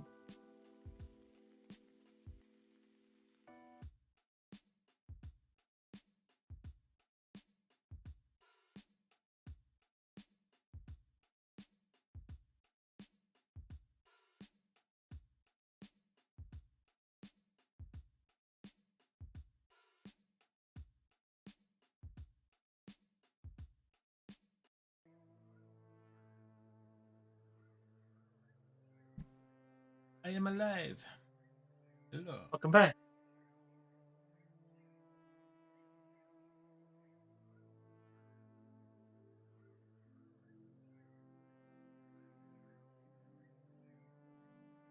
Nikki, you back? Okay, we'll wait for her then.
Nikki. I'm back. Welcome back, Nikki. Back. And she's back from outer space. All right, so these things are Esabox. They are basically attack dogs. Ooh, Dr. Oh, hey, you can steal kiss. Absolutely, you can have two. Mwah, and mwah. So they feed on decayed flesh. They are basically undead hunters. It's said, you know, that you guys would also be aware that they can rip souls out of bodies with their teeth. With the undead, they consume them in the same bite, destroying mindless undead with just a simple touch of their jaws. Intelligent undead get stunned as they start to get consumed, and then creatures, they get paralyzed as they could literally like carry off your soul. But they're not sent to do such because they're seen as just attack dogs. Like, they are vicious enough that Pharasma doesn't even allow them within anywhere that can see her spire, because it's well regarded that even most true Pharasmans know that they have their uses, because they're very, very violent to anything that likes to feed on souls. Basically, if you ever use soul-taking magic, you are basically marked, and these things hate you. But otherwise, in anything that is undead, they very much hunger and can see you. At the same time, it becomes very clear from their attack and why she does. I do need a reflex from Devon Char, because they come charging in with their teeth, and they seem to bear no real care that you're there. And it's pretty much scripted that the woman is not utterly torn asunder. She's still alive, but they utterly destroyed the 3 zombies, but they seem to hit the woman as well, as they then proceed to start savaging and eating the That's not good. zombies. Yeah, that's gonna hurt.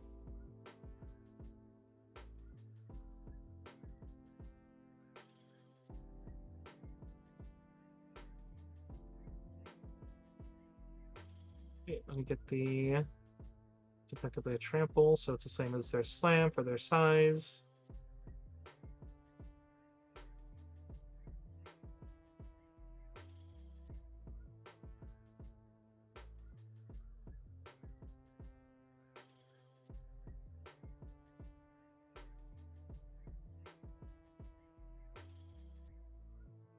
Okay, so you would take 11 damage, and Char does take 22, as you both also get trampled by them, as they just seem to not really care.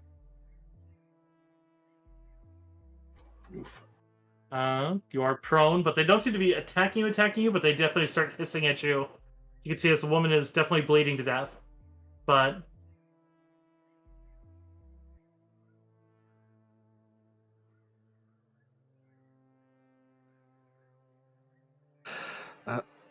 Sorry. I'm gonna guess it's a bad idea to attack these things. I mean, you could say something to Verloise. She could respond this turn as long as we're keeping it. For the last, there's like, would it be bad if I tried and like just like stun them? I mean, stunning, yeah, that's fine. Otherwise, I mean, they'll probably defend themselves. Ah, shit. That magic shouldn't last terribly long, but that woman doesn't have terribly long. Yeah, no, we gotta do something. Hopefully somebody else has a better solution. I mean, I was just going to channel positive energy. Yeah, they'll Does that say. work? Yeah, as you draw something, they kind of hiss at you, but they kind of are more focused on their meal, as long as you're not doing anything utterly threatening.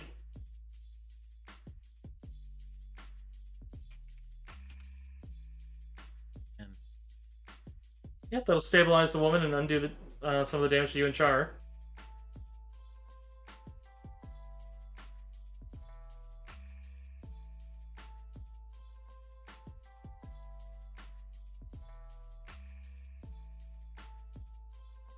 Yeah, they. Does anyone do anything else? I'm just gonna. Go ahead, Nikki.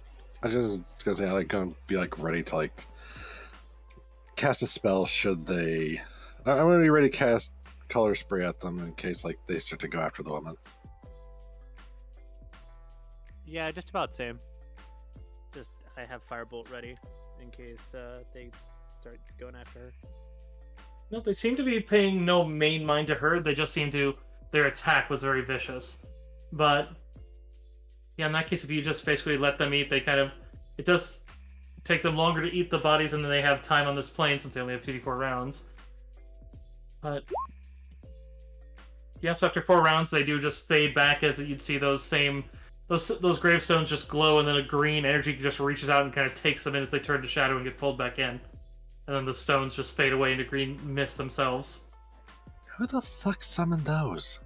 Verlois hops. It's like Really fucking cool.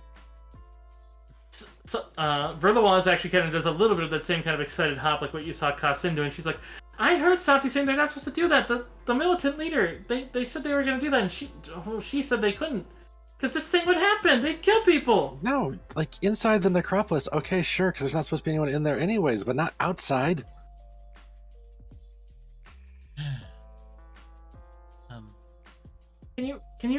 Can I fly back and tell her, because that's bad.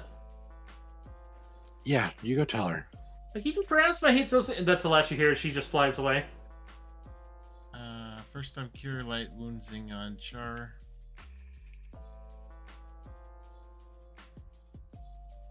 You can see as some of the guards are coming up this way, as they definitely see the kind of like the blood spatters, but you can see as they kind of look about and see the remains of undead, and you just hear a shout from them down there, just "You lot all right?" Been better. Been better. Some idiot summoned Essabox. You see as like there's a trio of guards, and one comes over towards you as the other two just seem to be standing watch on some of the alleyways. You can hear them shouting that they spot some more zombies in the area. But otherwise, one comes over and just you said what now? Essabox. Yeah, 2 Essabox showed up and killed these undead, but also wounded my friends and this woman over here. I apologize for that. They should be being deployed with more careful, but they're testing a new attack one where they're being summoned wherever anyone's being threatened. Doesn't do any That's good just if you kill the person being threatened. Yeah, because the next pulse there's going to be more undead. You're just exponentially making the problem worse. I'll report this to my captain, but just try to sit on it for now, and we will try to amend the trigger. Okay? I mean, Sapti already's going to know about it. We already sent a messenger back. You just actually kind of hear like a sucking of teeth, and then he actually just kind of turns on his heel to move away. Dip goes over to the woman. Your light on her. You can see she's mostly healed. She's just kind of dazed and Oh, she's looks kind of scared, because like she only had 4 HP. She just got knocked down to negatives by the attack. Yeah. It was 11 damage. Wouldn't be enough to kill her. So your heal actually full healed her. Well, she has 1 damage. You alright? No? What the hell were those? I heard you Things, say Essobach? things are not supposed to be deployed in an area with people.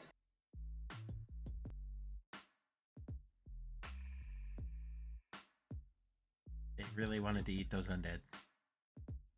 They're basically just like mindless attack dogs, and that's why you're not supposed to use them around people, but somebody's using them around people. I need to get home. My daughter needs... And she looks down and just sees that there's just basically... You'd see some smashed provisions.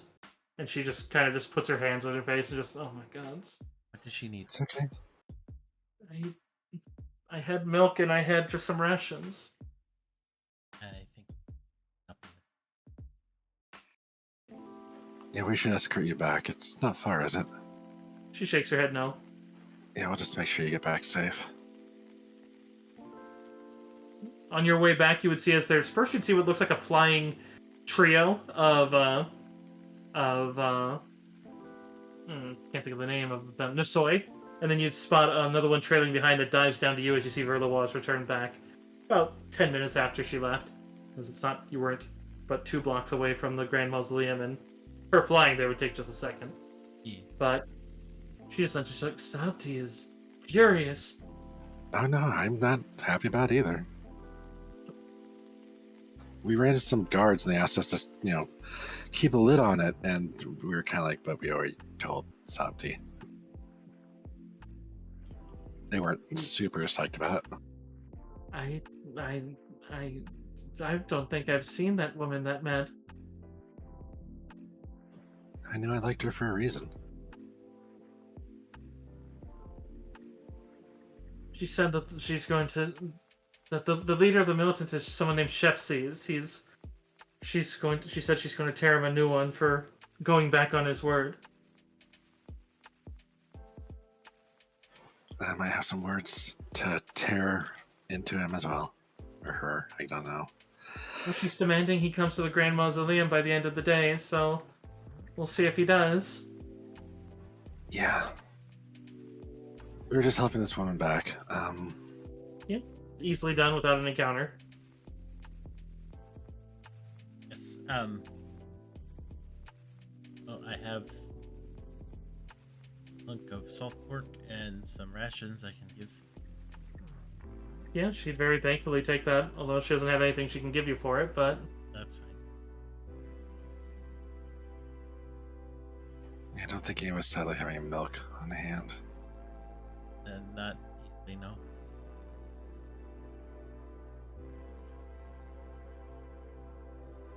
she just gives a nod. She's like, "Well, I'll make another trip out after I take a small break and at least get the food for my daughter."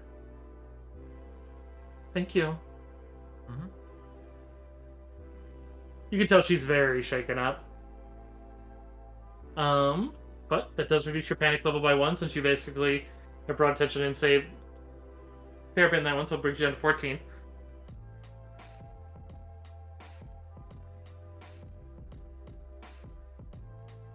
Which that one I think I said, I think it was 15 to 19. Yeah. So that does drop you down to unsafe at night. Which does drop your encounter rating down very far in the daylight hours. It does also increase spellcasting services, so you guys are looking pretty good. Alright. I suppose I might as well make use of the daylight. Yeah.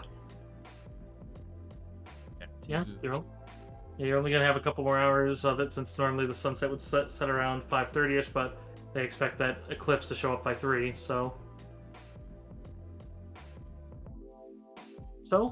the rest of the hour would be bringing you over. You guys want to go to the Sybil area, which, sure enough, as you get over there, first perception check. Perceive. Perceive.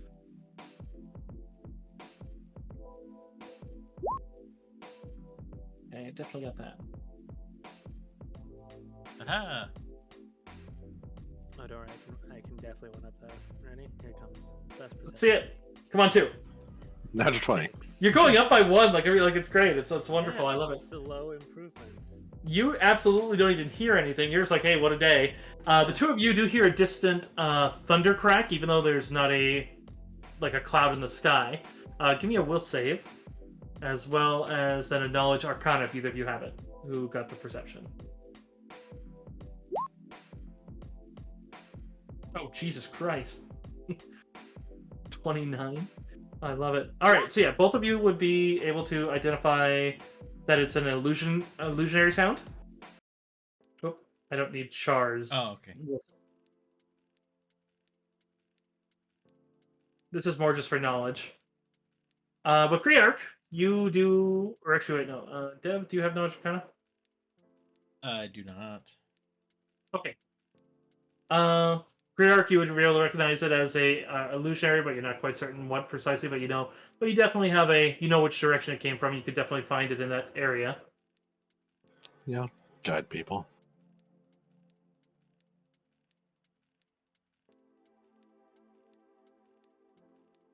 Noises.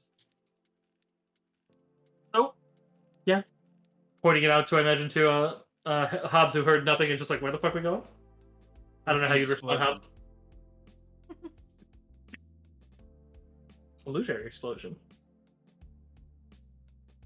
I don't know how you'd actually respond, Hobbs, so by all means, but...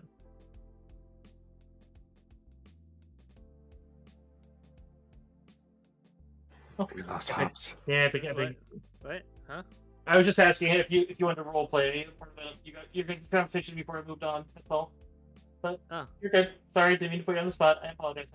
No, you're good. You're good. My IRL perception was 6. Fair enough. I just fucking zoned the fuck out for a second there. Okay. Yeah, sorry about that. No, I mean, Oh, I'm being hydrated. I'm sure you guys that have hang on everything. You clearly understood whatever was happening with the weird noises, right, guys? Well, we're gonna go find out. Oh, Yeah. sweet. Can I set it on fire? I mean, maybe. Maybe. Okay, I'll take that maybe as 100%. Yes, I have all the permission in the world. Yeah. Everything is now fire. There is nothing that no, just Listen, if we just burn everything to ash and just start again, chaos will be 0. We'll just fix everything. It'll be good.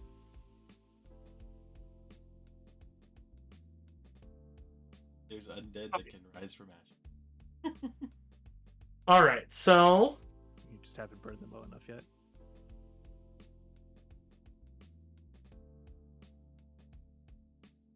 So at this point, you guys would track down into an area here. Let's see, is there a map for this one? Well, we'll wait on that to see if it's needed first of all.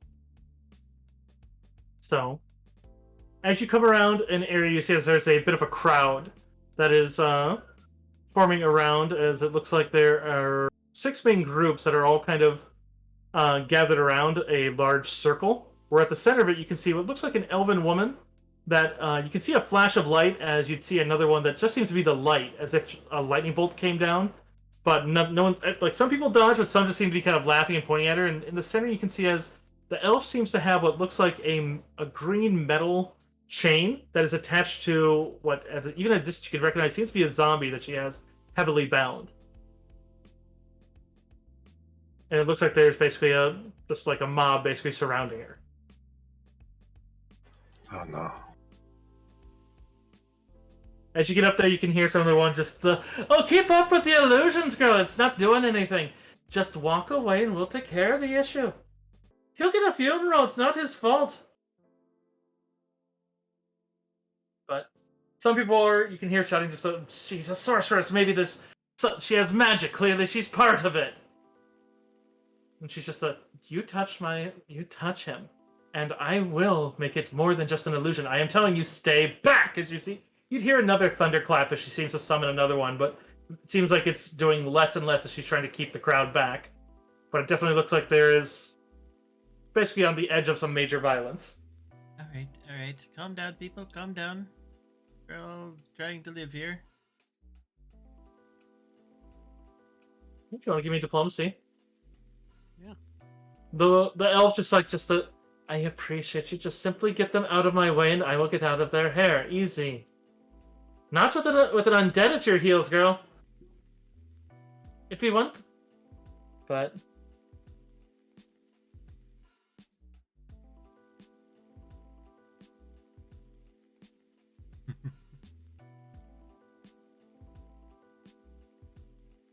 Hobbs, what are you trying to diplomacy? Or what are you saying?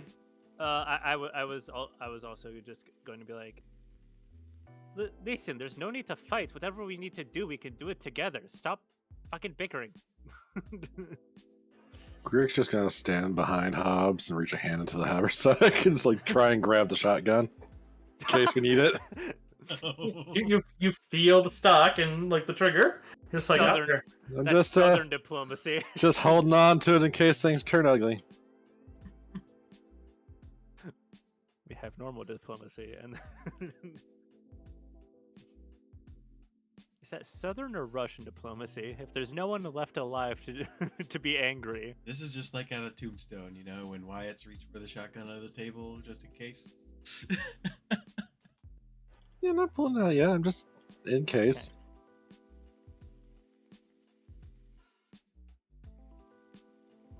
yeah. But alright, so otherwise you guys do manage to disperse the majority of the crowd. However, there do seem to be some locals that are kind of lingering at that point, as like most are just kind of holding back, and as the elf but the elf just simply I don't need anyone for this, just simply go. But it seems like even with you guys, she's being a little crisp. But you can try to improve her view of you, so you can try to see about that. But otherwise, there are 6 of them remaining. As they look at it, and they just simply, there's just There's a zombie there. She has it bound. We can easily dispatch it. Just stand back, girl. You Hold can on. sit here and say all the honey words you want there, Kobold, but it's an undead. It's not like it has feelings. It's not like its brain is even. And you just hear just shut up. You're clearly not making this better, so I would agree with the lady. It doesn't matter. It's not harming anyone. It's not doing anything. You want to hunt undead? There's plenty around the city. Go find one that's not apparently emotionally attached to somebody who's got magic. Okay, go ahead and give me a. Treat that as. Driz. Diplomacy for the elf. Unfortunately, the aggressors don't seem terribly.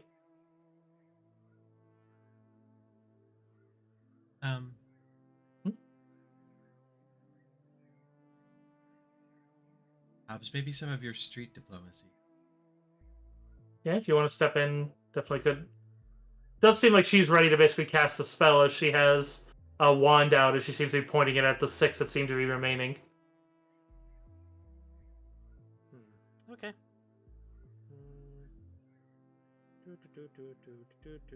Give me 1 second. I might have to perform some street diplomacy. That requires looking at my spells. I meant intimidate, but okay. No. No, I have a street diplomacy spell. Power word kill. No, I'm seeing if there's a side effect if this doesn't work. Uh, Can I try to charm person her? Yeah. I'm gonna do it at a. I burn a higher level spell to make that DC increase. Yeah, fuck it. 3rd level spell, DC 16. It is a charisma check. Bitch. Oh. She clearly has minus to her, to her charisma, right? Clearly. Sorcerers Yeah. have strong wisdom too, which is. Yeah. Well, darn. Well, I will walk up, so like I'll essentially put myself between where she's pointing her wand and the crowd, and I'll essentially just glare down and be like, "Listen, is this really the time for this?" An undead dead wave, and she's harboring an undead? If it kills somebody, it's going to spread it. She even said she was in a hurry because it's a temporary measure. Okay, so you're gonna hurt everyone else? What? She's like, what? Why did you just cast that on me? She's actually glaring at you a bit now, though. Because she definitely identified that. She felt it, and then I also identified it, but... Because I wanted to resolve the situation without there being some sort of problem.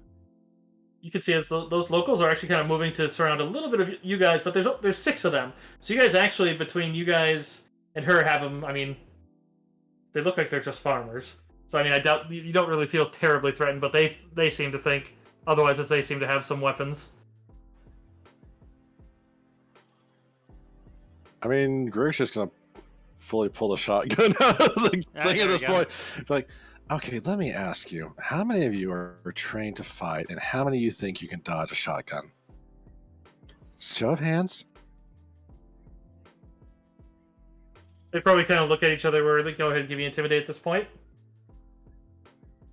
Will, except my computer seems to be locking up.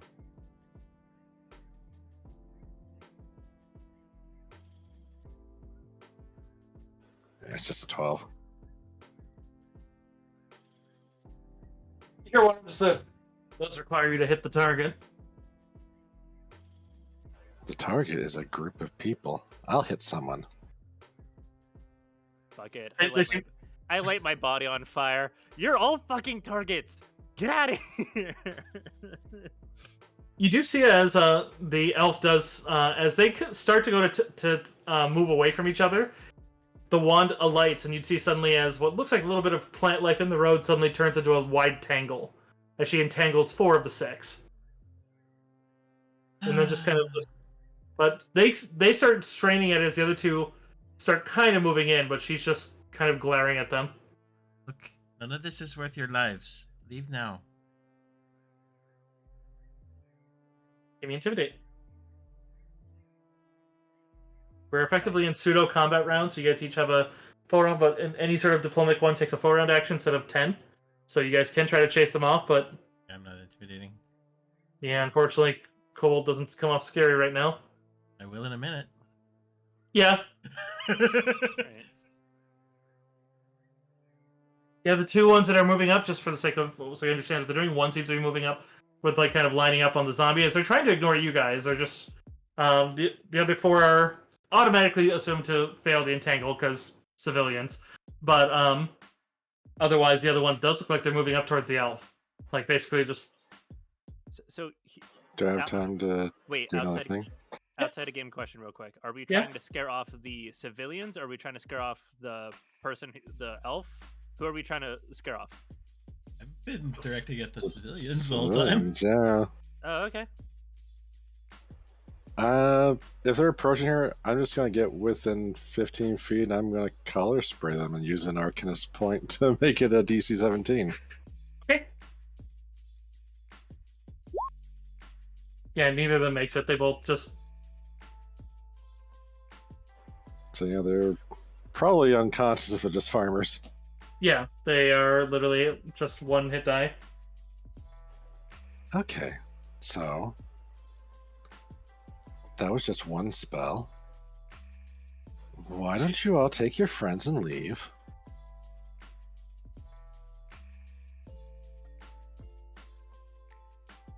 You just hear a couple of them just saying like "damn witch" as the four that are stuck do manage to pull themselves out, but go two each go to pick up the unconscious ones and they go to flee. Goddamn hillbillies. Why are they not in their homes? I don't know. They're emboldened by numbers.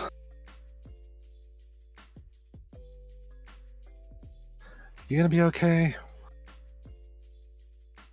Give me a sense motor. She gives it just a quiet nod as she goes to try to lead the bound zombie away.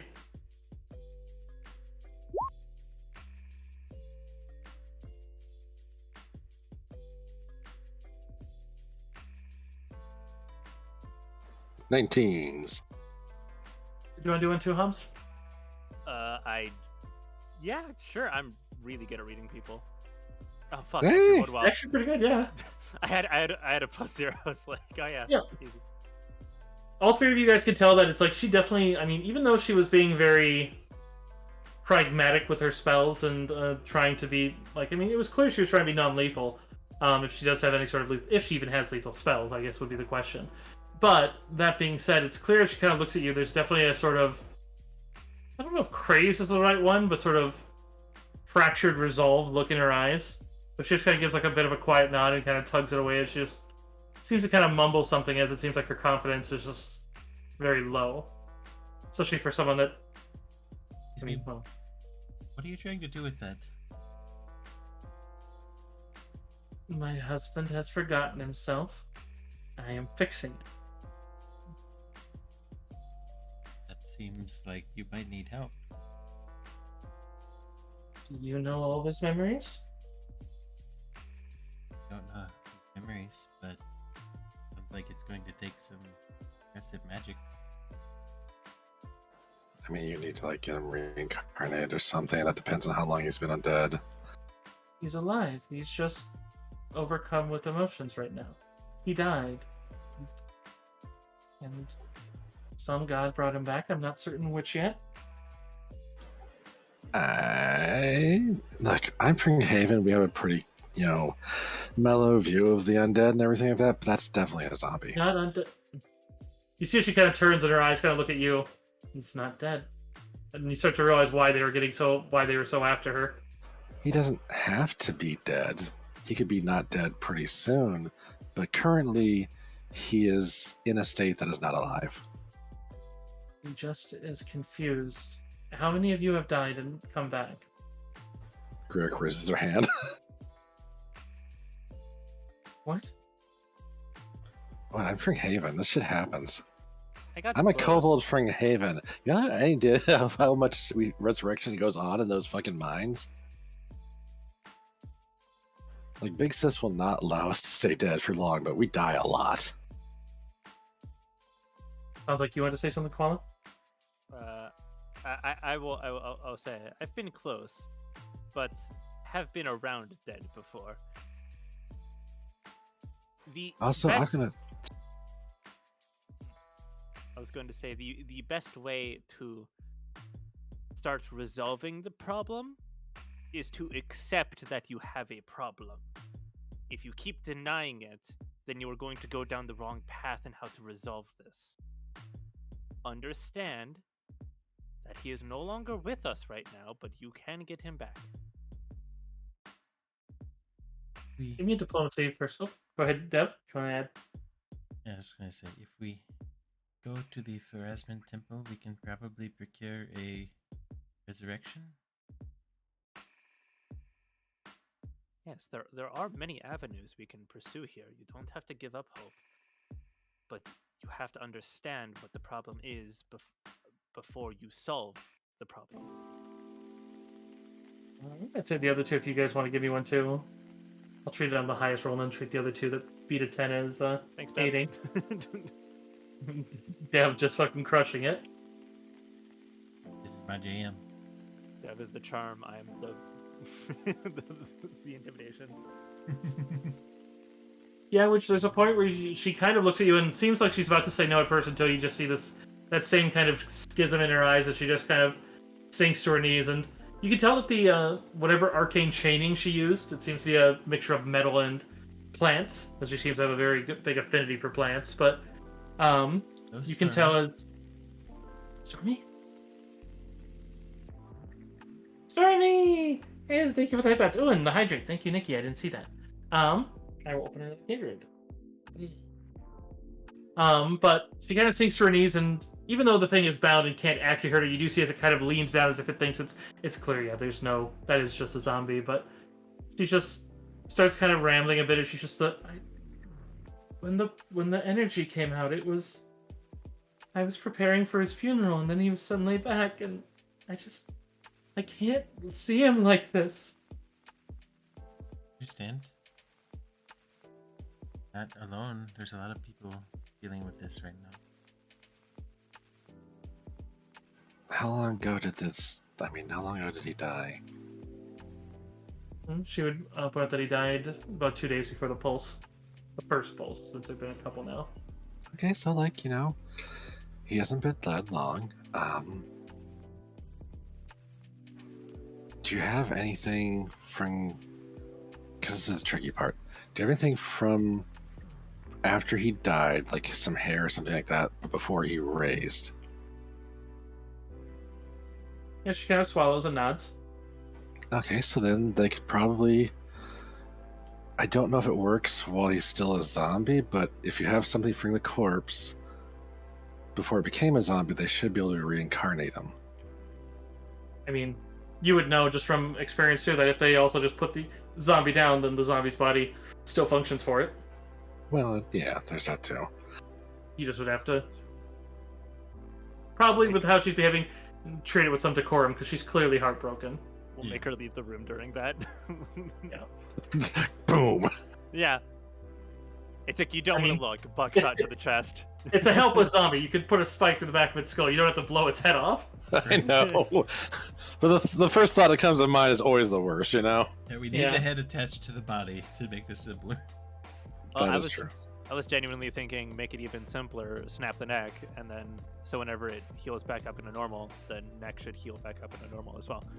Yeah. With no external injuries. You know, Somty can assist with reincarnates, so it's just probably... And out of character, you don't know it yet, but basically because you lowered the panic level by another 1, it's at the level that she can actually offer that again, but... Yay. So basically, as she realizes she hasn't spent all of her spells by the end of today, she'll probably be able to offer that. Hopefully you don't get another sand elf baby, but you know... Well, that'd be awkward. It won't be my responsibility this time. It's your husband. Go ahead. But yeah, you definitely already have the context to fix it. It's just... But yeah, she's very heartbroken, but otherwise just kind of gives a bit of a nod and just some part of me always knew it. I just hope that whatever did this might.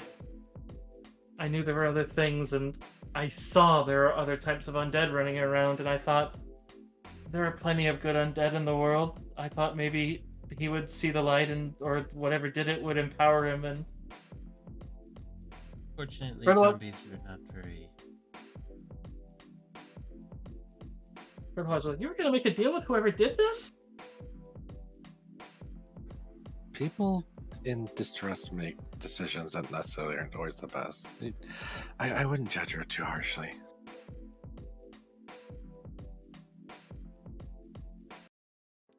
And she kind of gives a little rueful look towards Verloise, but otherwise just kind of nods and just said, "What should I do?" They will help with the can and get him back for you.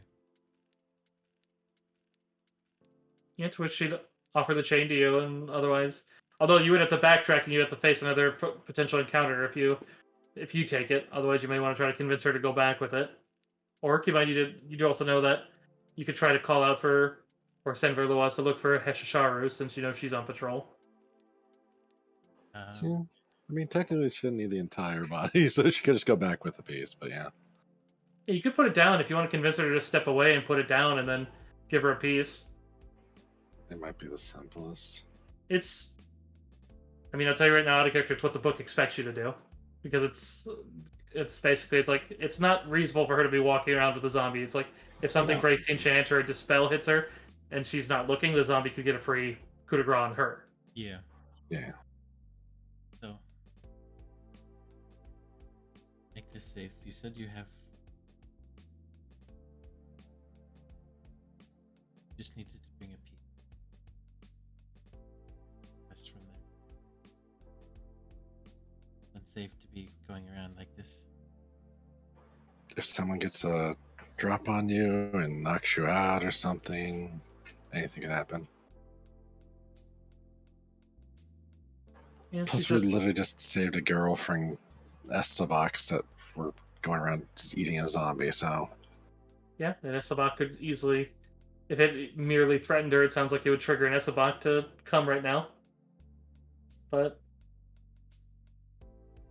which then she just kind of quietly nods and just kind of lets go of the leash, but she does stand up and kind of just hugs the zombie's head, even giving it, as gross as it is, a little kiss on the top of where its hair is, at least away from where its mouth is bound. But it is interesting to see, since it's a full elf and her husband's clearly a human. But We just need one specific part, right? yeah, you Any see part. a piece of the body after it's dead. After it's dead, not when it's undead. If you give her a piece while it's undead, it won't work. Okay.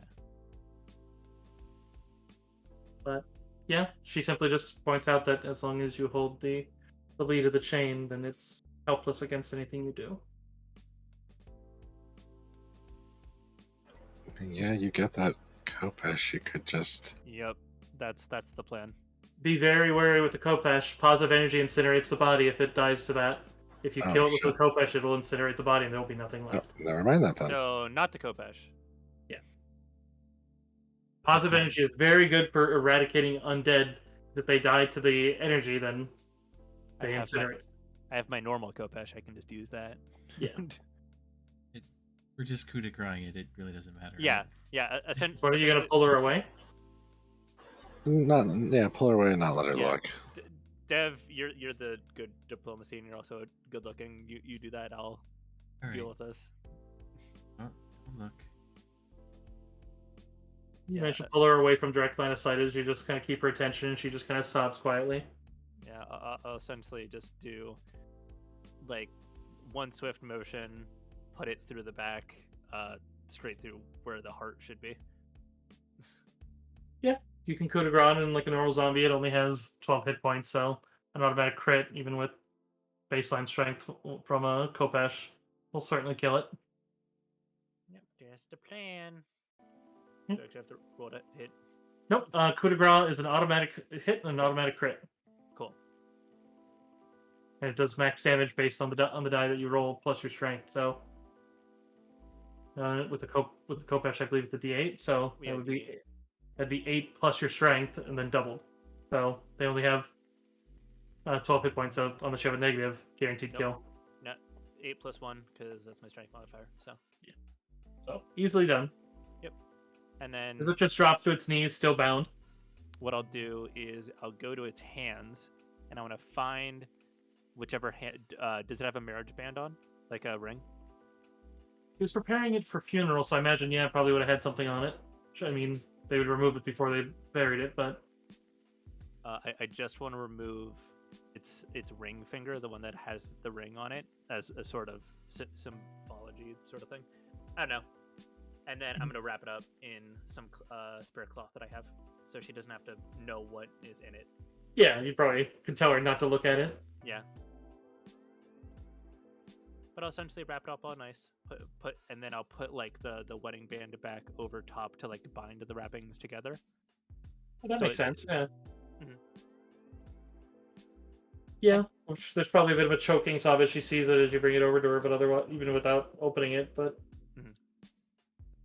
you guys managed to maintain her attention even from looking back at the intersection where the body's down.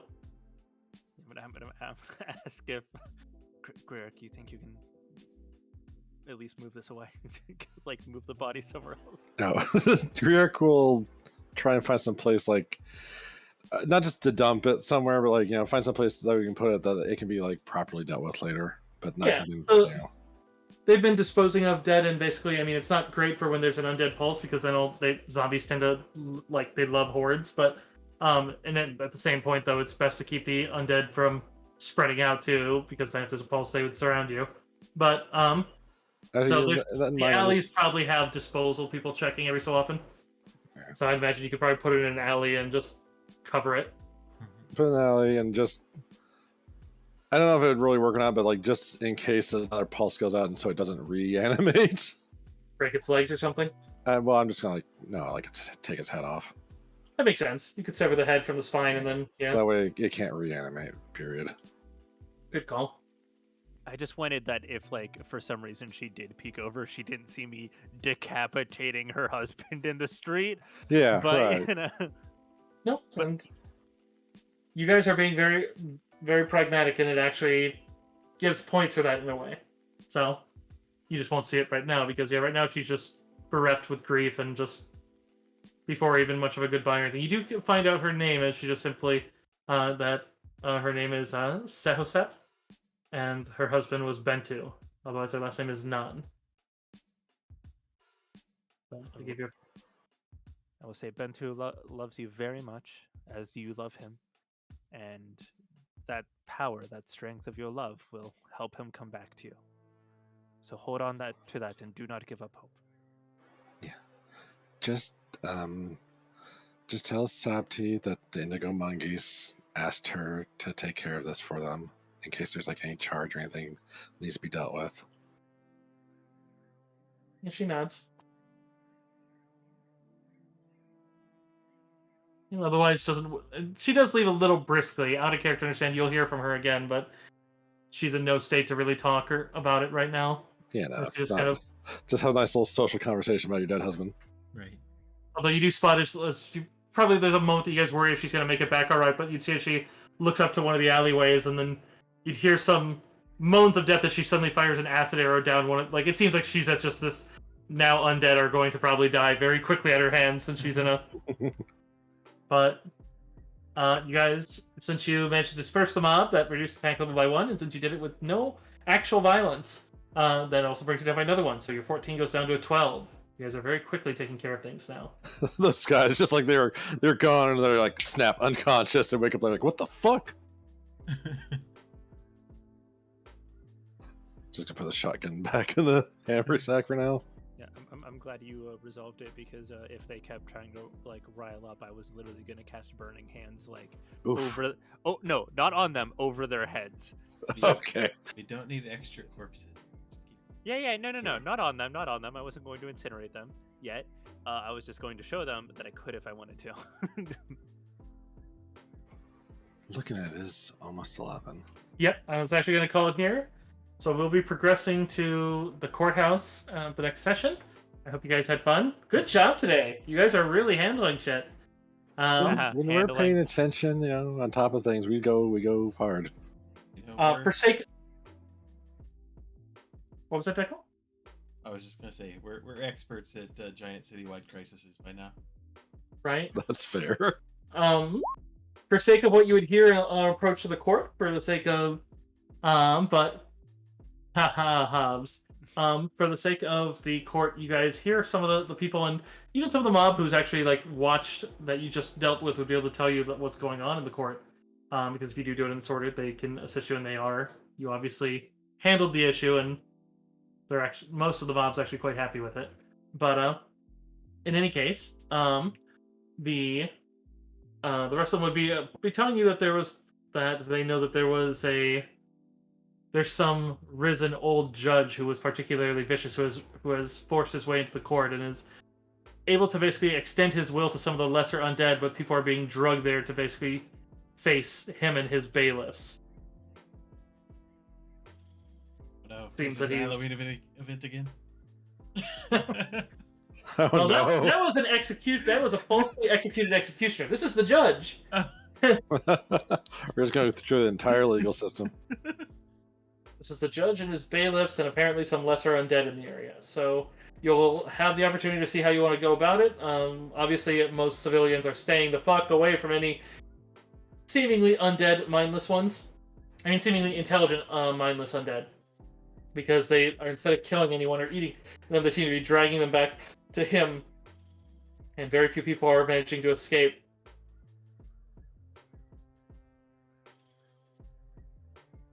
But you'll find out more about that next time.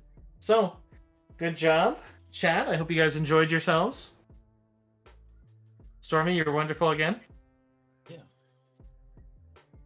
So are all of you, my wonderful players. What wonderful job handling things with tact and rolling really well and cutting off a bastard's hands. And it went from Fine. rolling really badly to rolling pretty well. Yeah, you guys. Yeah.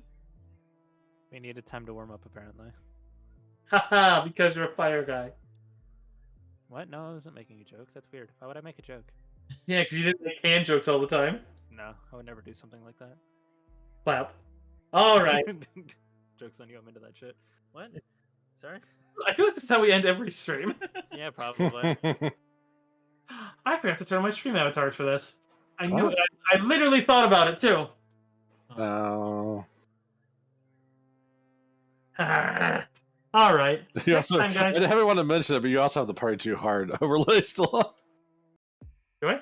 You still have the Party Hard 2 extension enabled. I didn't realize I had to uninstall it. So I just installed that and it would turn on and off. Yeah, Whatever. just- yeah. What? Hey, look, the Deckle Reno stream. Maybe I'll read that. No, just kidding. Right? Literally. And then Deckle can raid you. And then Trick We breaks. just host each other. Yes. See what happens.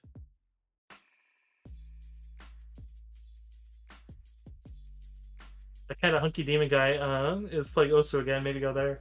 I don't know. Ooh, Stardew. Purdue.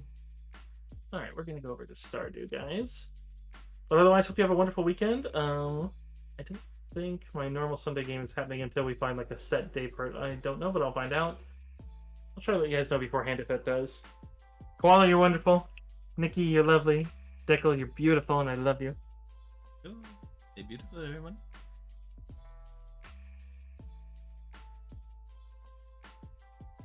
Of course, hearts, loves, and nice things, please. Be nice to people.